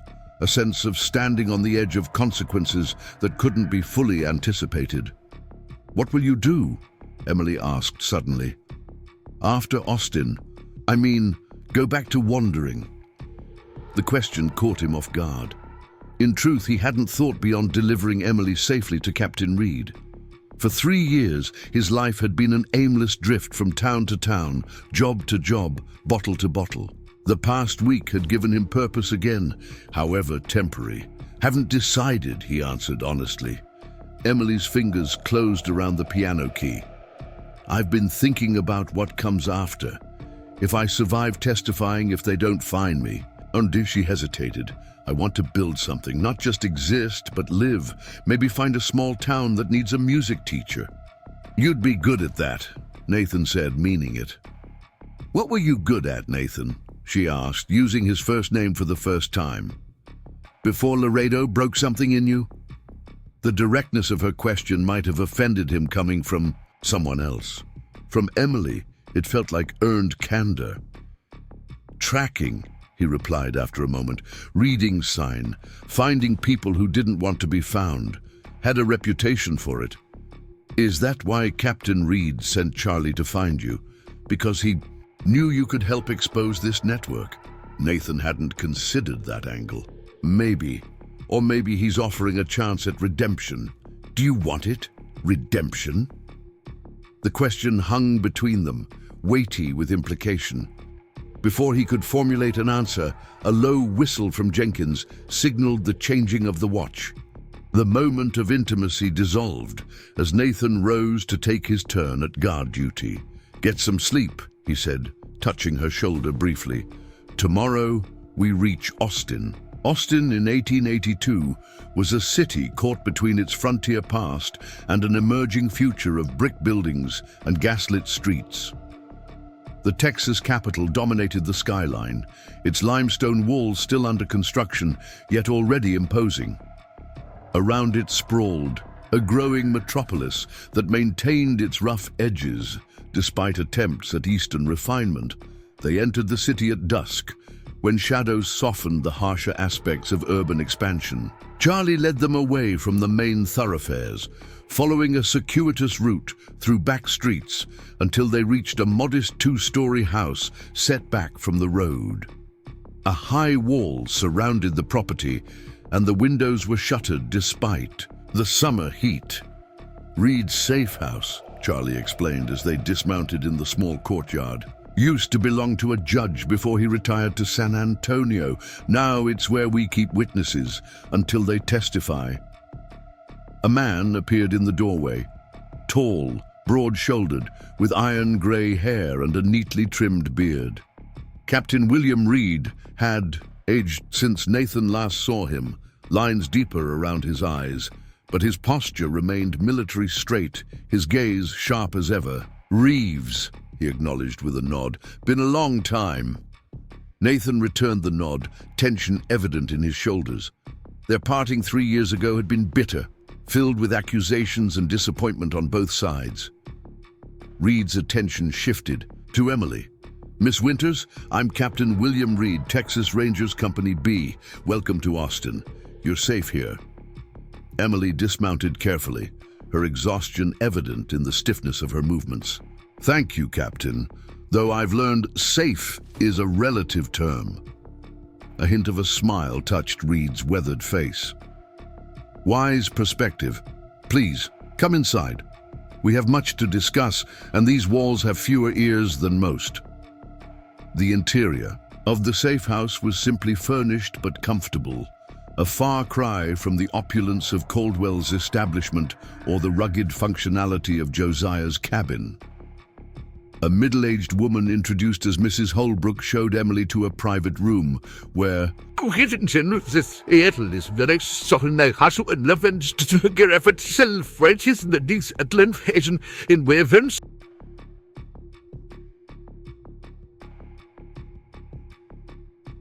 hårkar den trycker vart tårfajda repens fufurin unstilla på den vinne. Hot water's heating for a bath, Mrs. Holbrook said kindly, and I've laid out some clean clothes that should fit well enough. Dinner will be ready in an hour. Left alone, Emily stood motionless in the center of the small bedroom, overwhelmed by the normalcy of it all. A real bed with clean linens, curtains, a washstand with soap and towels. After months of degradation followed by days on the trail, these simple comforts seemed almost unreal. She moved to the window, peering through. A gap in the curtains at the courtyard below.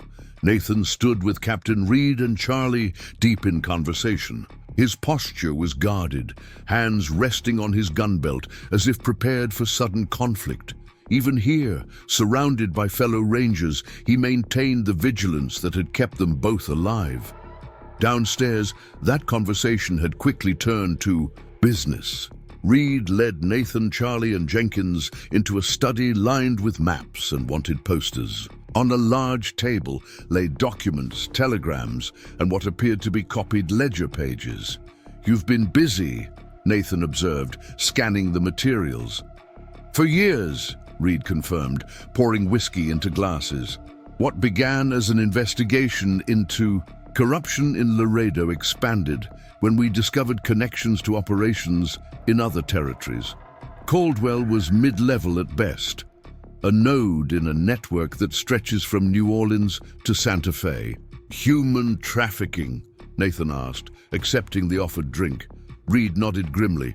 Girls and women moved like cattle, sold to mining camps, remote outposts, private buyers, some shipped to Mexico or overseas, all facilitated by corrupted officials who take their payment in money or flesh.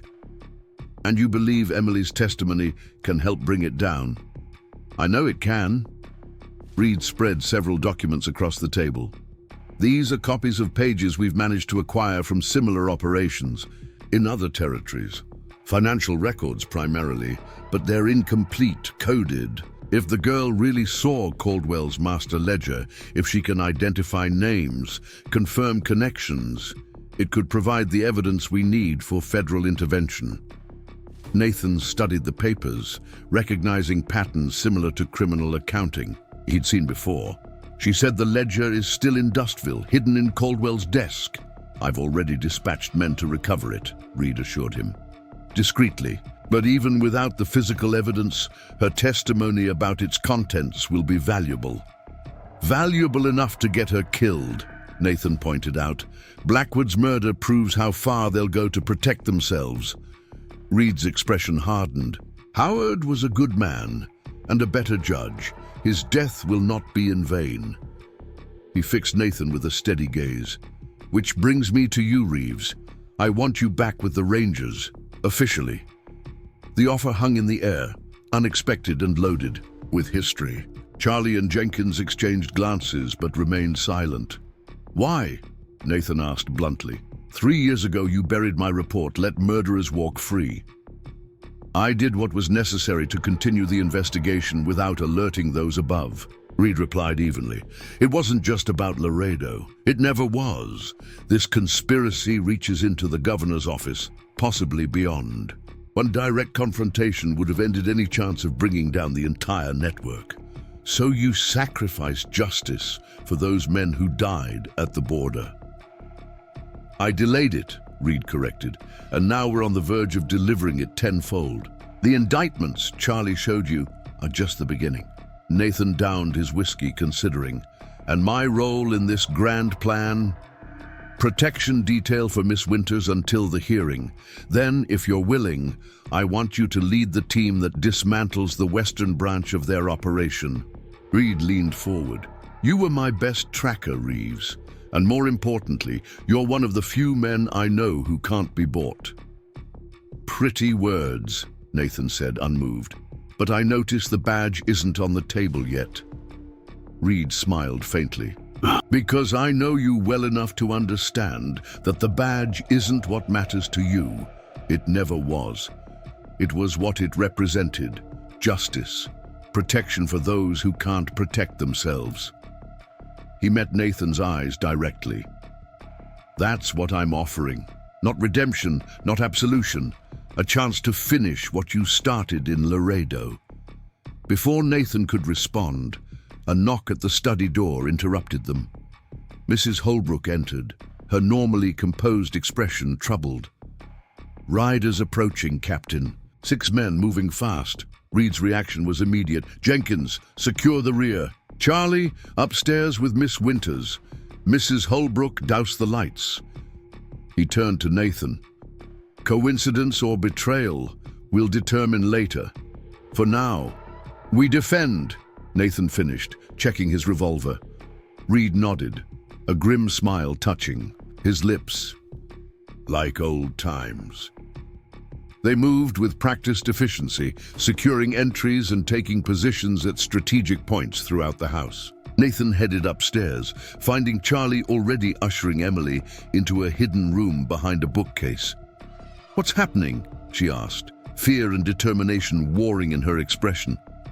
"Probably nothing," Nathan assured her, not believing it himself. "Stay with Charlie. Don't come out until one of us comes for you." "Nathan," she caught his arm. "If something happens," the ledger had names.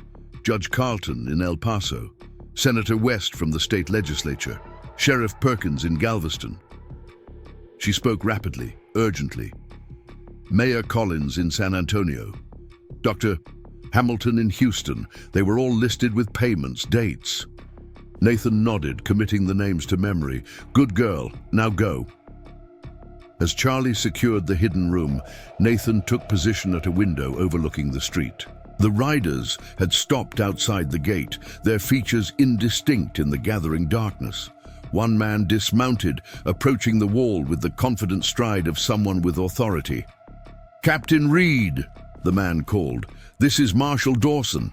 I have a federal warrant for the arrest of Nathan Reeves and the witness Emily Winters." Reed appeared at Nathan's side, his expression stone. "Dawson," he muttered, "U.S. Marshal out of the Eastern District. Rumored to be on someone's payroll, but we could never prove it." "What's our play?" Nathan asked, watching as the other riders spread out around the property's perimeter. "We don't recognize his authority here," Reed decided. "This is ranger business on state land. His federal warrant holds no weight without proper jurisdiction." Reed moved to the window, calling down, "Marshal Dawson, this is Captain Reed of the Texas Rangers. I don't recognize your authority in this matter. The individuals you seek are under ranger protection pending a state investigation." Dawson's response was a harsh laugh. "Protection or custody, Reed? Word is, your man Reeves kidnapped the Winters girl from her legal guardian in Dustville. Killed several men in the process, including Victor Caldwell, a respected businessman." "Respected slave trader," Nathan muttered.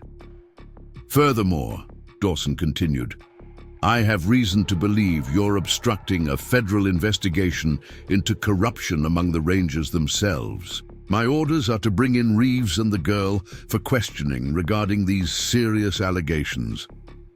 It was a clever play, using the truth of corruption to mask their own involvement in it. Reed's jaw tightened as he considered their options. "This feels like Laredo again," Nathan observed. "Official cover for unofficial business." Reed nodded grimly. "Except this time, we know what we're facing." He turned to Nathan. "I won't surrender you or the girl, but this may get ugly before it's resolved." "Already is," Nathan replied, nodding toward the street where more riders had appeared, bringing Dawson's force to at least 10 men. Reed moved away from the window, issuing rapid orders to the rangers stationed throughout the house. When he returned, his expression was resolute. "I've sent Jenkins to alert our headquarters. Reinforcements will come, but it will take time. We need to hold until then." "Or find another way out," Nathan suggested. "Is there a tunnel? Basement exit?" "Root cellar connects to the neighboring property," Reed confirmed. "Emergency measure. But they'll be watching for exactly that kind of escape." Before they could discuss further options, a shot cracked through the night air. One of the rangers at a downstairs window cried out, falling back with blood blooming across his shoulder. So much for negotiation, Reed growled, moving to return. Fire. The safe house erupted into a battlefield as Dawson's men opened fire from multiple positions. Bullets splintered wood and shattered glass as the Rangers inside returned fire with disciplined precision. Nathan moved from window to window, targeting shooters positioned behind wagons and fence posts. The initial exchange lasted minutes, but felt like hours. When the shooting temporarily ceased, Reed called out to his men, 2 wounded, none dead. Dawson had lost at least 3, with others dragged to cover by their companions. They'll try the rear next, Reed predicted, reloading his weapon. Standard procedure, suppress the front while a team circles around. As if on cue, gunfire erupted from the back of the property. Jenkins' voice called a warning, followed by more shots. We're outnumbered, Nathan stated the obvious, and they'll have reinforcements before yours arrive. Reed nodded grimly. We need to get the girl out. Her testimony is what matters most. The root cellar, Nathan decided. I'll take her through, try to reach the Capitol building. Governor might be corrupt, but he won't risk a public incident. I'll create a diversion, Reed offered. Make them think we're attempting a breakout from the front. Should draw enough attention for you to slip out the back. Nathan clasped the captain's shoulder, a silent acknowledgement of the risk Reed was taking. Then he was moving, heading for the hidden room where Emily waited with Charlie. When the panel slid back, he found Emily holding Charlie's spare revolver, her stance mirroring what he'd taught her on the trail. Her hands were steady despite the chaos around them. We're leaving, Nathan announced. Through the cellar. Charlie, you're with Reed. Create as much noise as possible once we're clear. Charlie nodded, understanding the plan without further explanation. There's a church 3 blocks east. Father Michael can be trusted. Get there if you can't reach the Capitol. Nathan turned to Emily. Stay close. Do exactly as I say. If I fall, keep running. Don't look back. Her eyes met his, fear evident but controlled. I won't leave you behind. This isn't negotiable, he said firmly. Your testimony is what matters. Everything else, everyone else is secondary. Something in his tone must have convinced her, for she nodded reluctantly. I understand. They moved quickly through the house, ducking below windows as gunfire continued to exchange sporadically between the defenders and attackers. Reed met them at the kitchen, where a trap door led to the root cellar beneath. 10 minutes, he said, checking his pocket watch. Then we make our move from the front. Should give you enough time to reach the neighboring property. Nathan descended first, helping Emily down the rough-hewn ladder into the earthy darkness below. A lantern hung from a hook, which Reed lit before closing the trapdoor behind them. The cellar was cool and damp, lined with shelves of preserved foods and supplies. At the far end, partially concealed behind a rack of wine bottles, was a narrow tunnel reinforced with timber supports. Ranger safe houses are well equipped, Nathan observed, taking the lantern. Reed said this place belonged to a judge, Emily recalled. Perhaps he had his own reasons for wanting a secret exit. They moved through the tunnel in single file, Nathan leading with the lantern held low to minimize its visibility from any grate or opening above. The passage was cramped, forcing Nathan to hunch and Emily to occasionally crawl where the ceiling dipped particularly low. After what felt like an interminable journey through clinging darkness, they reached a similar cellar on the other end. Nathan extinguished the lantern before carefully pushing open the trapdoor above. They emerged into what appeared to be a storage room filled with barrels and crates. The building was silent, apparently unoccupied at this late hour. Warehouse, Nathan whispered, recognizing the layout. Should connect to the street on the east side. They navigated through the cluttered space until they found a side door. Nathan eased it open, peering cautiously into the alley beyond. In the distance, they could hear the continued gunfire from Reed's safe house, now accompanied by shouts and the sound of breaking glass. Diversion's working, Nathan observed. We head east, stick to alleys and side streets. Capital is 10 blocks. North once we've put some distance between us and Dawson's men. Emily nodded, her face pale but determined in the moonlight. They slipped into the alley, moving as quietly as possible toward the main thoroughfare that would lead them north toward the Capitol building. They had covered perhaps 3 blocks when a shout behind them indicated they'd been spotted. Nathan turned to see 2 men emerging from a cross street, guns already drawn. "Run!" he commanded, pushing Emily forward as he drew his revolver. Gunfire erupted in the narrow street as Nathan returned fire, driving their pursuers temporarily to cover. Emily ran ahead, navigating the unfamiliar streets with desperate speed. Nathan followed, firing occasionally to discourage pursuit while conserving his limited ammunition. They turned a corner and found themselves on a wider street, lined with businesses closed for the night. The Capitol loomed in the distance, its pale stone ghostly in the moonlight. Almost there, Nathan encouraged, though he knew they were still dangerously exposed. A carriage appeared at the intersection ahead, moving at a rapid pace. Nathan pulled Emily into a shadowed doorway, uncertain whether the vehicle contained friend or foe. As it drew closer, he recognized the driver, Jenkins, the young ranger from their escort. The carriage skidded to a halt beside them. "Captain Reed sent me ahead," Jenkins called. "Get in, quickly." Nathan hesitated only a moment before helping Emily into the carriage. As he climbed in after her, shots rang out from behind them. Jenkins cried out, slumping forward on the driver's seat as the horses reared in panic. Nathan leapt back out, pulling the wounded ranger from his perch and into the carriage. Taking the reins himself, he snapped them sharply, urging the frightened horses forward as more bullets splintered the woodwork around them. "How bad?" he called over his shoulder to Emily, who was examining Jenkins' wound. "Shoulder," she replied, pressing a handkerchief against the bleeding. "Clean through, I think, but he's losing blood." Nathan drove the carriage at a reckless pace through the darkened streets, taking turns that threatened to overturn them in his effort to lose their pursuers. Behind them, he could hear hoofbeats as mounted men gave chase. "The church, Charlie. You mentioned," Emily suggested urgently. "It might be closer than the Capitol." Nathan nodded, changing their course eastward toward the church spire, visible above the surrounding buildings. The horses, sensing his desperation, gave their all, hooves thundering on the cobblestones as they drew steadily away from their pursuers.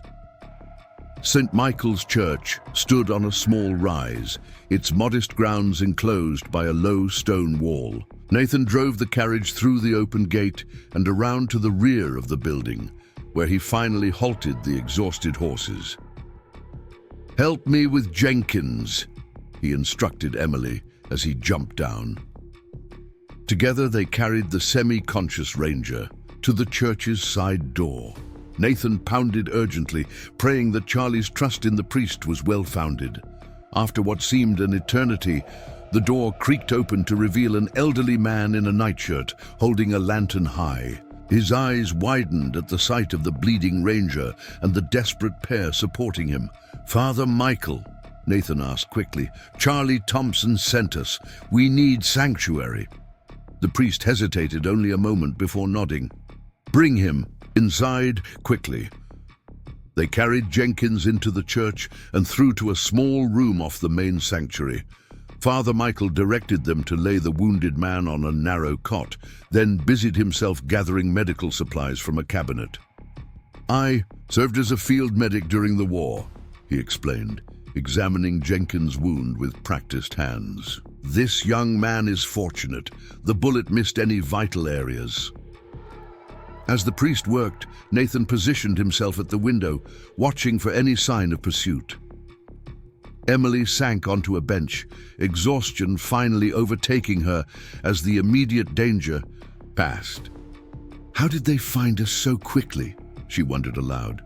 "The safe house was supposed to be secret." "Someone talked," Nathan replied grimly. "Question is, was it someone inside the Rangers, or did they follow us to Austin?" Father Michael looked up from his ministrations. The corruption you're facing runs deep in this city. There are few truly safe havens for those who challenge it. You seem well informed for a priest, Nathan observed. The older man's smile was sad. The confessional hears many sins, including those of powerful men who seek absolution without penance. He finished bandaging Jenkins' shoulder. He'll live, but needs rest. You're welcome to stay until morning. After that, decisions must be made. Thank you, Father, Emily said sincerely. When the priest had left to prepare additional accommodations, Nathan joined Emily on the bench. Capital's still our best option. Governor can't ignore a direct appeal, especially with witnesses. If he's not involved himself, Emily pointed out, Reed would know.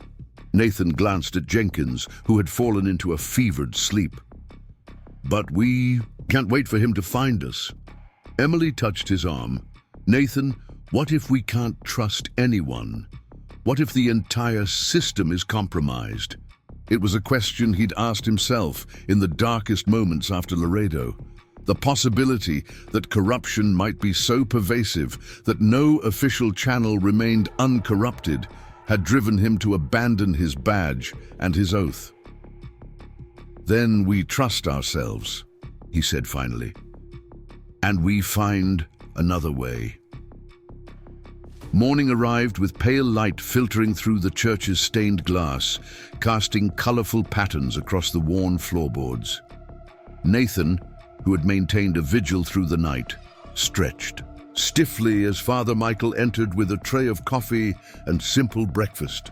Your young ranger is awake, the priest announced. Fever's down. He's asking for you. Jenkins was indeed awake, pale but alert.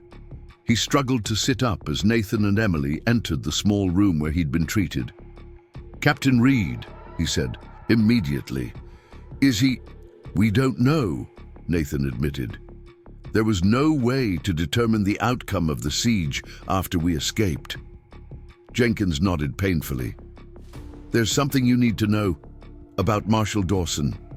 He swallowed, gathering strength.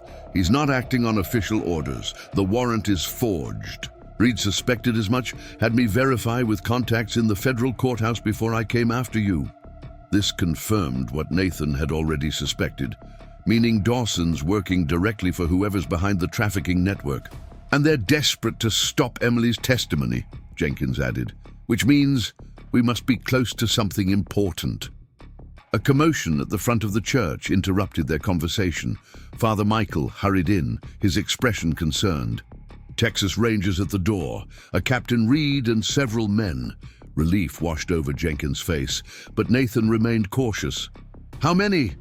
4, including the captain. Nathan drew his revolver. Stay with Jenkins, he instructed Emily. If this goes badly, there's a back door through the sacristy. Moving carefully through the church, Nathan positioned himself where he could observe the main entrance without being immediately visible. When the doors opened, he saw Reed entering, accompanied by Charlie and 2 rangers he didn't recognize.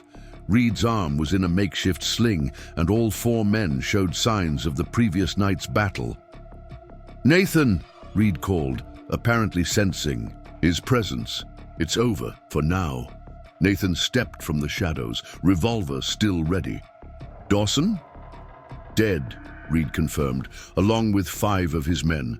We lost Phillips and Garrett. Grief flashed briefly across his weathered features. Jenkins? Wounded but alive. Father Michael patched him up. Reed nodded gratefully.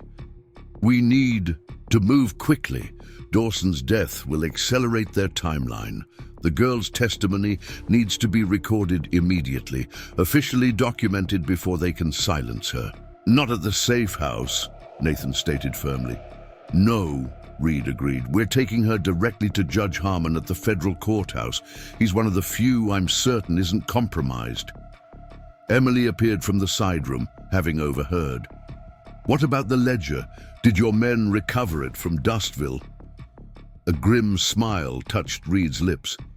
Better They found Caldwell's entire operation intact. His associates apparently didn't know about his death yet. We have the ledger, correspondence, banking records, everything.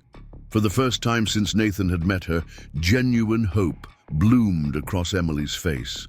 Then it wasn't for nothing. All of this, it meant something. It means everything, Reed assured her. With your testimony and this evidence, we can bring down their entire Texas operation.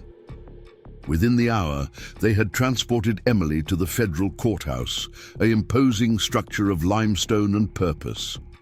Judge Harmon, a stern-faced man with piercing blue eyes, received them in his chambers, rather than the main courtroom. Security, he explained tersely. These proceedings will be sealed until arrests can be coordinated across multiple jurisdictions. For the next several hours, Emily provided her testimony, everything she had witnessed in Caldwell's office, every name she could recall from the ledger, every detail of her captivity and the operation she had glimpsed. Nathan remained at her side throughout, a steadying presence as she relived the worst moments of her life. When she finally finished, Judge Harmon nodded with solemn satisfaction. Miss Winters, your courage today has done more to combat this evil than a regiment of lawmen could achieve in years. I will personally ensure these records are secured and that the warrants are issued immediately. Reed stepped forward. What about Miss Winters' protection? These men won't stop hunting her simply because warrants have been issued. Already arranged, Harmon assured them. Federal marshals, ones I personally vetted, will escort her to a safe location outside the territory until the trials are complete. New identity, new start. Emily's hand found Nathan's, clutching it tightly. When? Tonight, Harmon replied. The fewer who know the details, the safer you'll be. As the judge and Reed discussed the logistics of the coming arrests, Emily turned to Nathan, conflict evident in her expression. This is what we wanted, she said softly. Justice, safety. Yes, he agreed, though something in his chest tightened at the thought of her disappearing into federal protection, perhaps never to be seen again. And after? She asked, the question encompassing far more than its simple words suggested. Nathan hesitated. The badge Reed had offered still awaited his decision. The Rangers would welcome him back, give him purpose again. But 3 years of solitary wandering had changed him, made him wary of institutions and the compromises they sometimes required. Before he could respond, Reed approached, his expression grave. We've received word, Reed said, his voice low and urgent. Senator West has fled Austin. His staff claims he's headed to Washington on urgent business, but our sources say he's making for the coast. If he reaches international waters, he escapes justice entirely, Nathan finished. Reed nodded grimly. Judge Harmon's warrants are being executed across Texas as we speak. Arrests in Houston, San Antonio, El Paso, but West is the linchpin. Without him, the case against the others weakens considerably. Emily's grip on Nathan's hand tightened. He was the highest name in Caldwell's ledger, the one who received the largest payments, and likely the one who authorized Blackwood's murder, Reed added. We need him, Reeves. Nathan understood what wasn't being said. The federal marshals assigned to Emily's protection would focus solely on her safety, not the pursuit of a fleeing senator. Rangers would be needed for that task, Rangers Reed could trust. How much time? Nathan asked. He's traveling by private coach heading for Galveston. Has at least a 6-hour head start. With fresh horses pushing hard, you might intercept him before he reaches the port. Nathan glanced at Emily, torn between his duty to see justice served and his reluctance to leave her side after everything they'd endured together. Go, she said softly, reading his conflict. Finish what we started. Judge Harmon stepped forward. Miss Winters will be well protected, Mr. Reeves. I give you my word. After a moment's hesitation, Nathan nodded. "I'll need fast horses, and men I can trust." "Charlie's already preparing," Reed confirmed, "and I've sent telegrams to rangers stationed along potential routes. They'll be watching for West's coach." Nathan turned back to Emily, suddenly aware this might be their final goodbye. The realization struck deeper than expected for a man who had spent years avoiding attachments. "When this is done," he began, then faltered, unsure what promises he could honestly make. Emily smiled, a genuine expression that transformed her face despite the lingering shadows in her eyes. "When this is done, perhaps you'll find me, if you want to." It wasn't a demand or even a request, just an acknowledgement of the connection that had formed between them, forged in danger and mutual respect. "I'll find you," Nathan said, the words emerging as both promise and revelation. "That's what I do." An hour later, Nathan rode south alongside Charlie and two other rangers, their horses pushing a pace that couldn't be maintained for long, but would cover ground quickly in these crucial early hours. The badge Reed had offered now gleamed on Nathan's chest, accepted not out of desire for redemption, but because some battles required the authority it represented.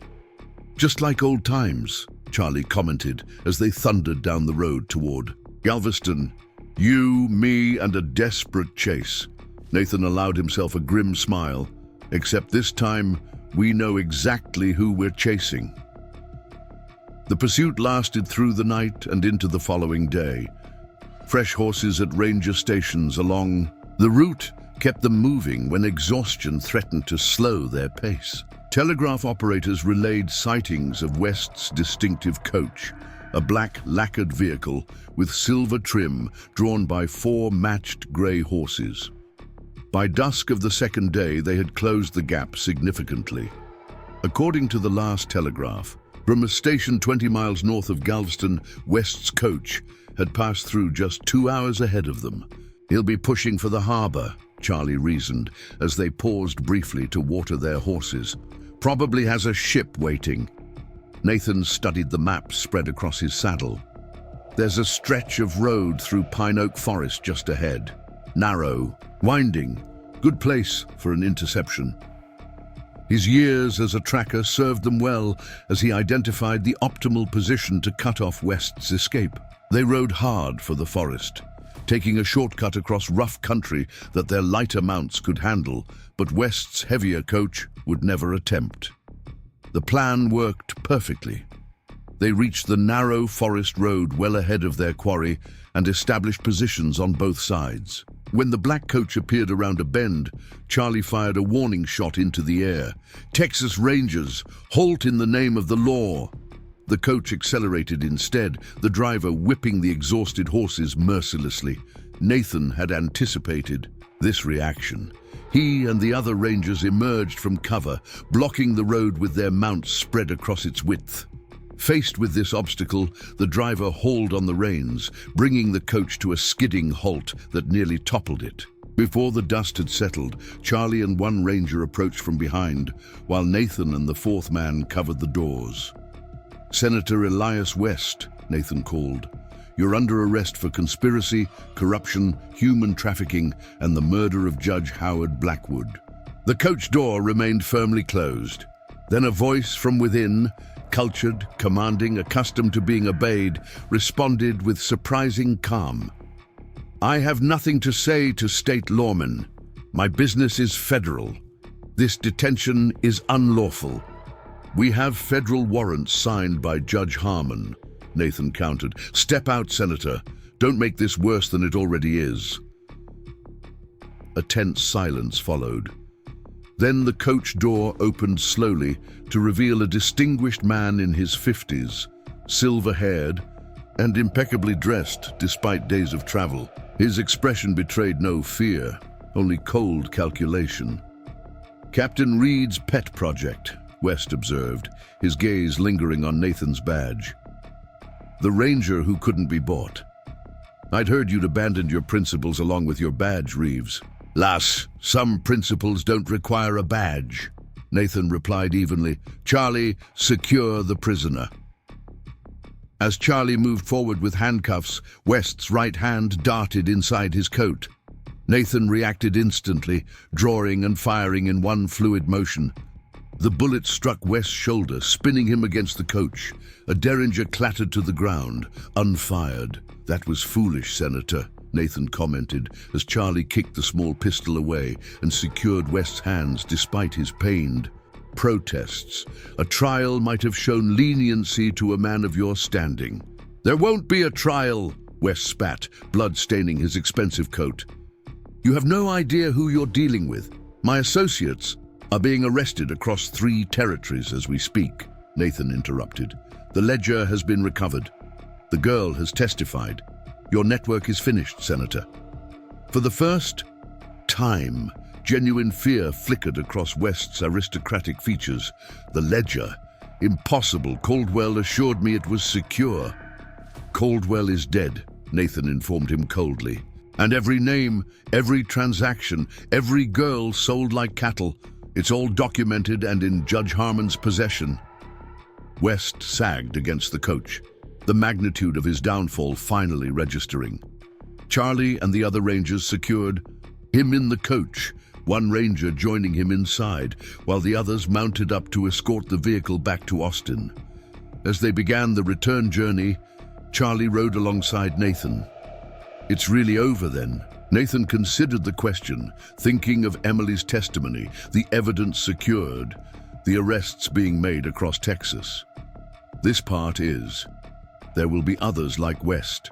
Different names, same crimes." "But it's a start," Charlie persisted.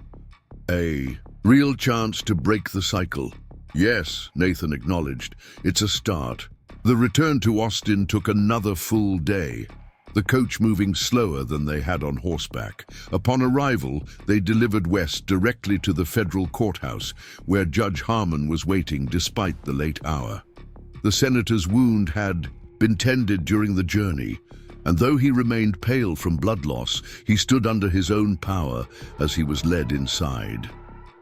Reed met them in the courthouse corridor, his arm still in a sling but his expression triumphant.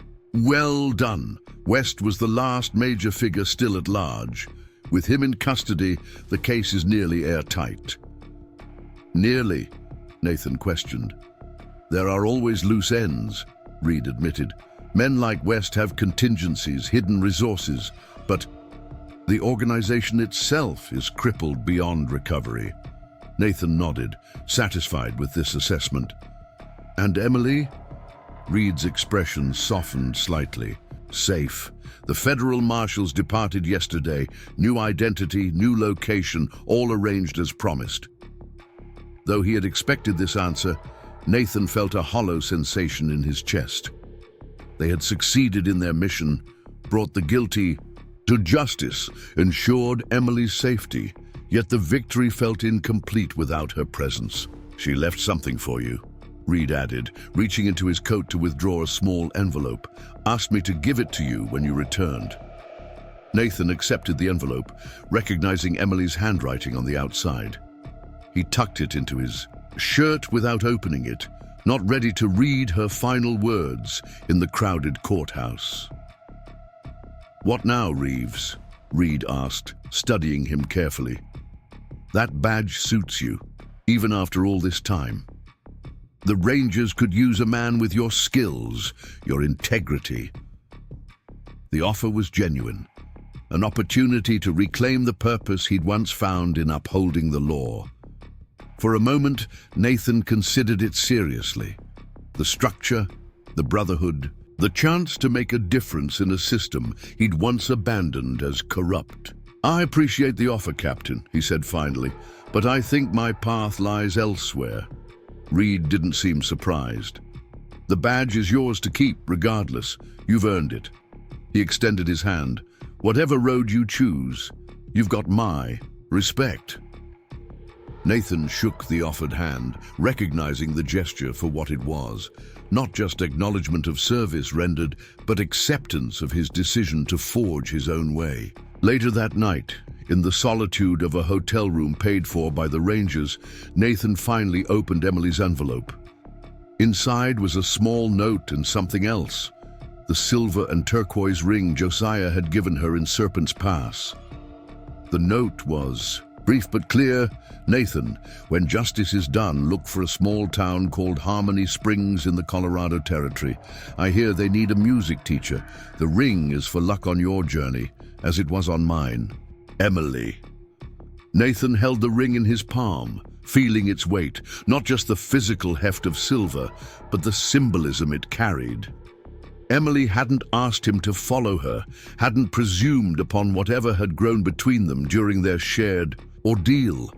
She had simply left a door open, should he choose to walk through it. 3 weeks later, Nathan Reeves rode into Harmony Springs as autumn painted the surrounding mountains in hues of gold and crimson. It was a modest settlement, a church, a school, a main street with basic businesses necessary for frontier life. The kind of place people came to start over, far from the shadows of their past. He found Emily teaching piano to a young girl in a small house near the schoolhouse. She looked up as he entered, her fingers pausing on the keys, her expression moving from shock to quiet joy. She wore a simple blue dress, her hair loosely pinned rather than severely tied back.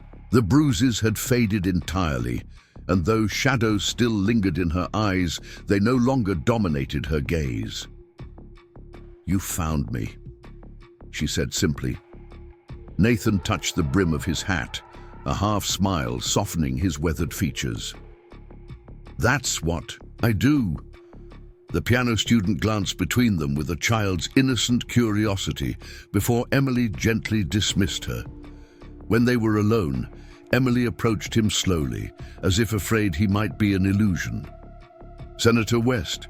she asked. "Facing trial along with the others. Reed says the case is solid." She nodded, relief evident in her posture. "And you? Are you still a ranger?" Nathan shook his head, turned in the badge, keeping the principles. Understanding bloomed in her expression. She reached out, taking his hand in hers. The silver and turquoise ring now adorned her finger once more, having completed its journey. "How long will you stay?" she asked, the question encompassing far more than its simple words. Nathan considered his answer carefully. For 3 years, he'd been a man without roots, without connections, haunted by failures both real and perceived. The journey with Emily had awakened something he'd thought long dead: the capacity to care, to protect, to stand for something larger than his own redemption. "A while," he said finally, "if that's all right with you." Emily's smile was answer. Enough. Whatever lay ahead, for her, for him, for them together, would be faced not as victim and rescuer, but as equals who had walked through fire and emerged stronger for the journey. Outside the window, Harmony Springs continued its daily rhythms, unaware that two souls who had witnessed humanity's darkest aspects had chosen to build something new within its borders. Not running from the past, but facing forward with clear eyes and the hard-won knowledge that some battles were worth fighting, some principles worth upholding, and some connections worth nurturing, even for a former Texas Ranger and the woman he'd saved, who had, in her own way, saved him in return. Up next, you've got 2 more standout stories right on your screen. If this one hit the mark, you won't want to pass these up. Just click and check them out.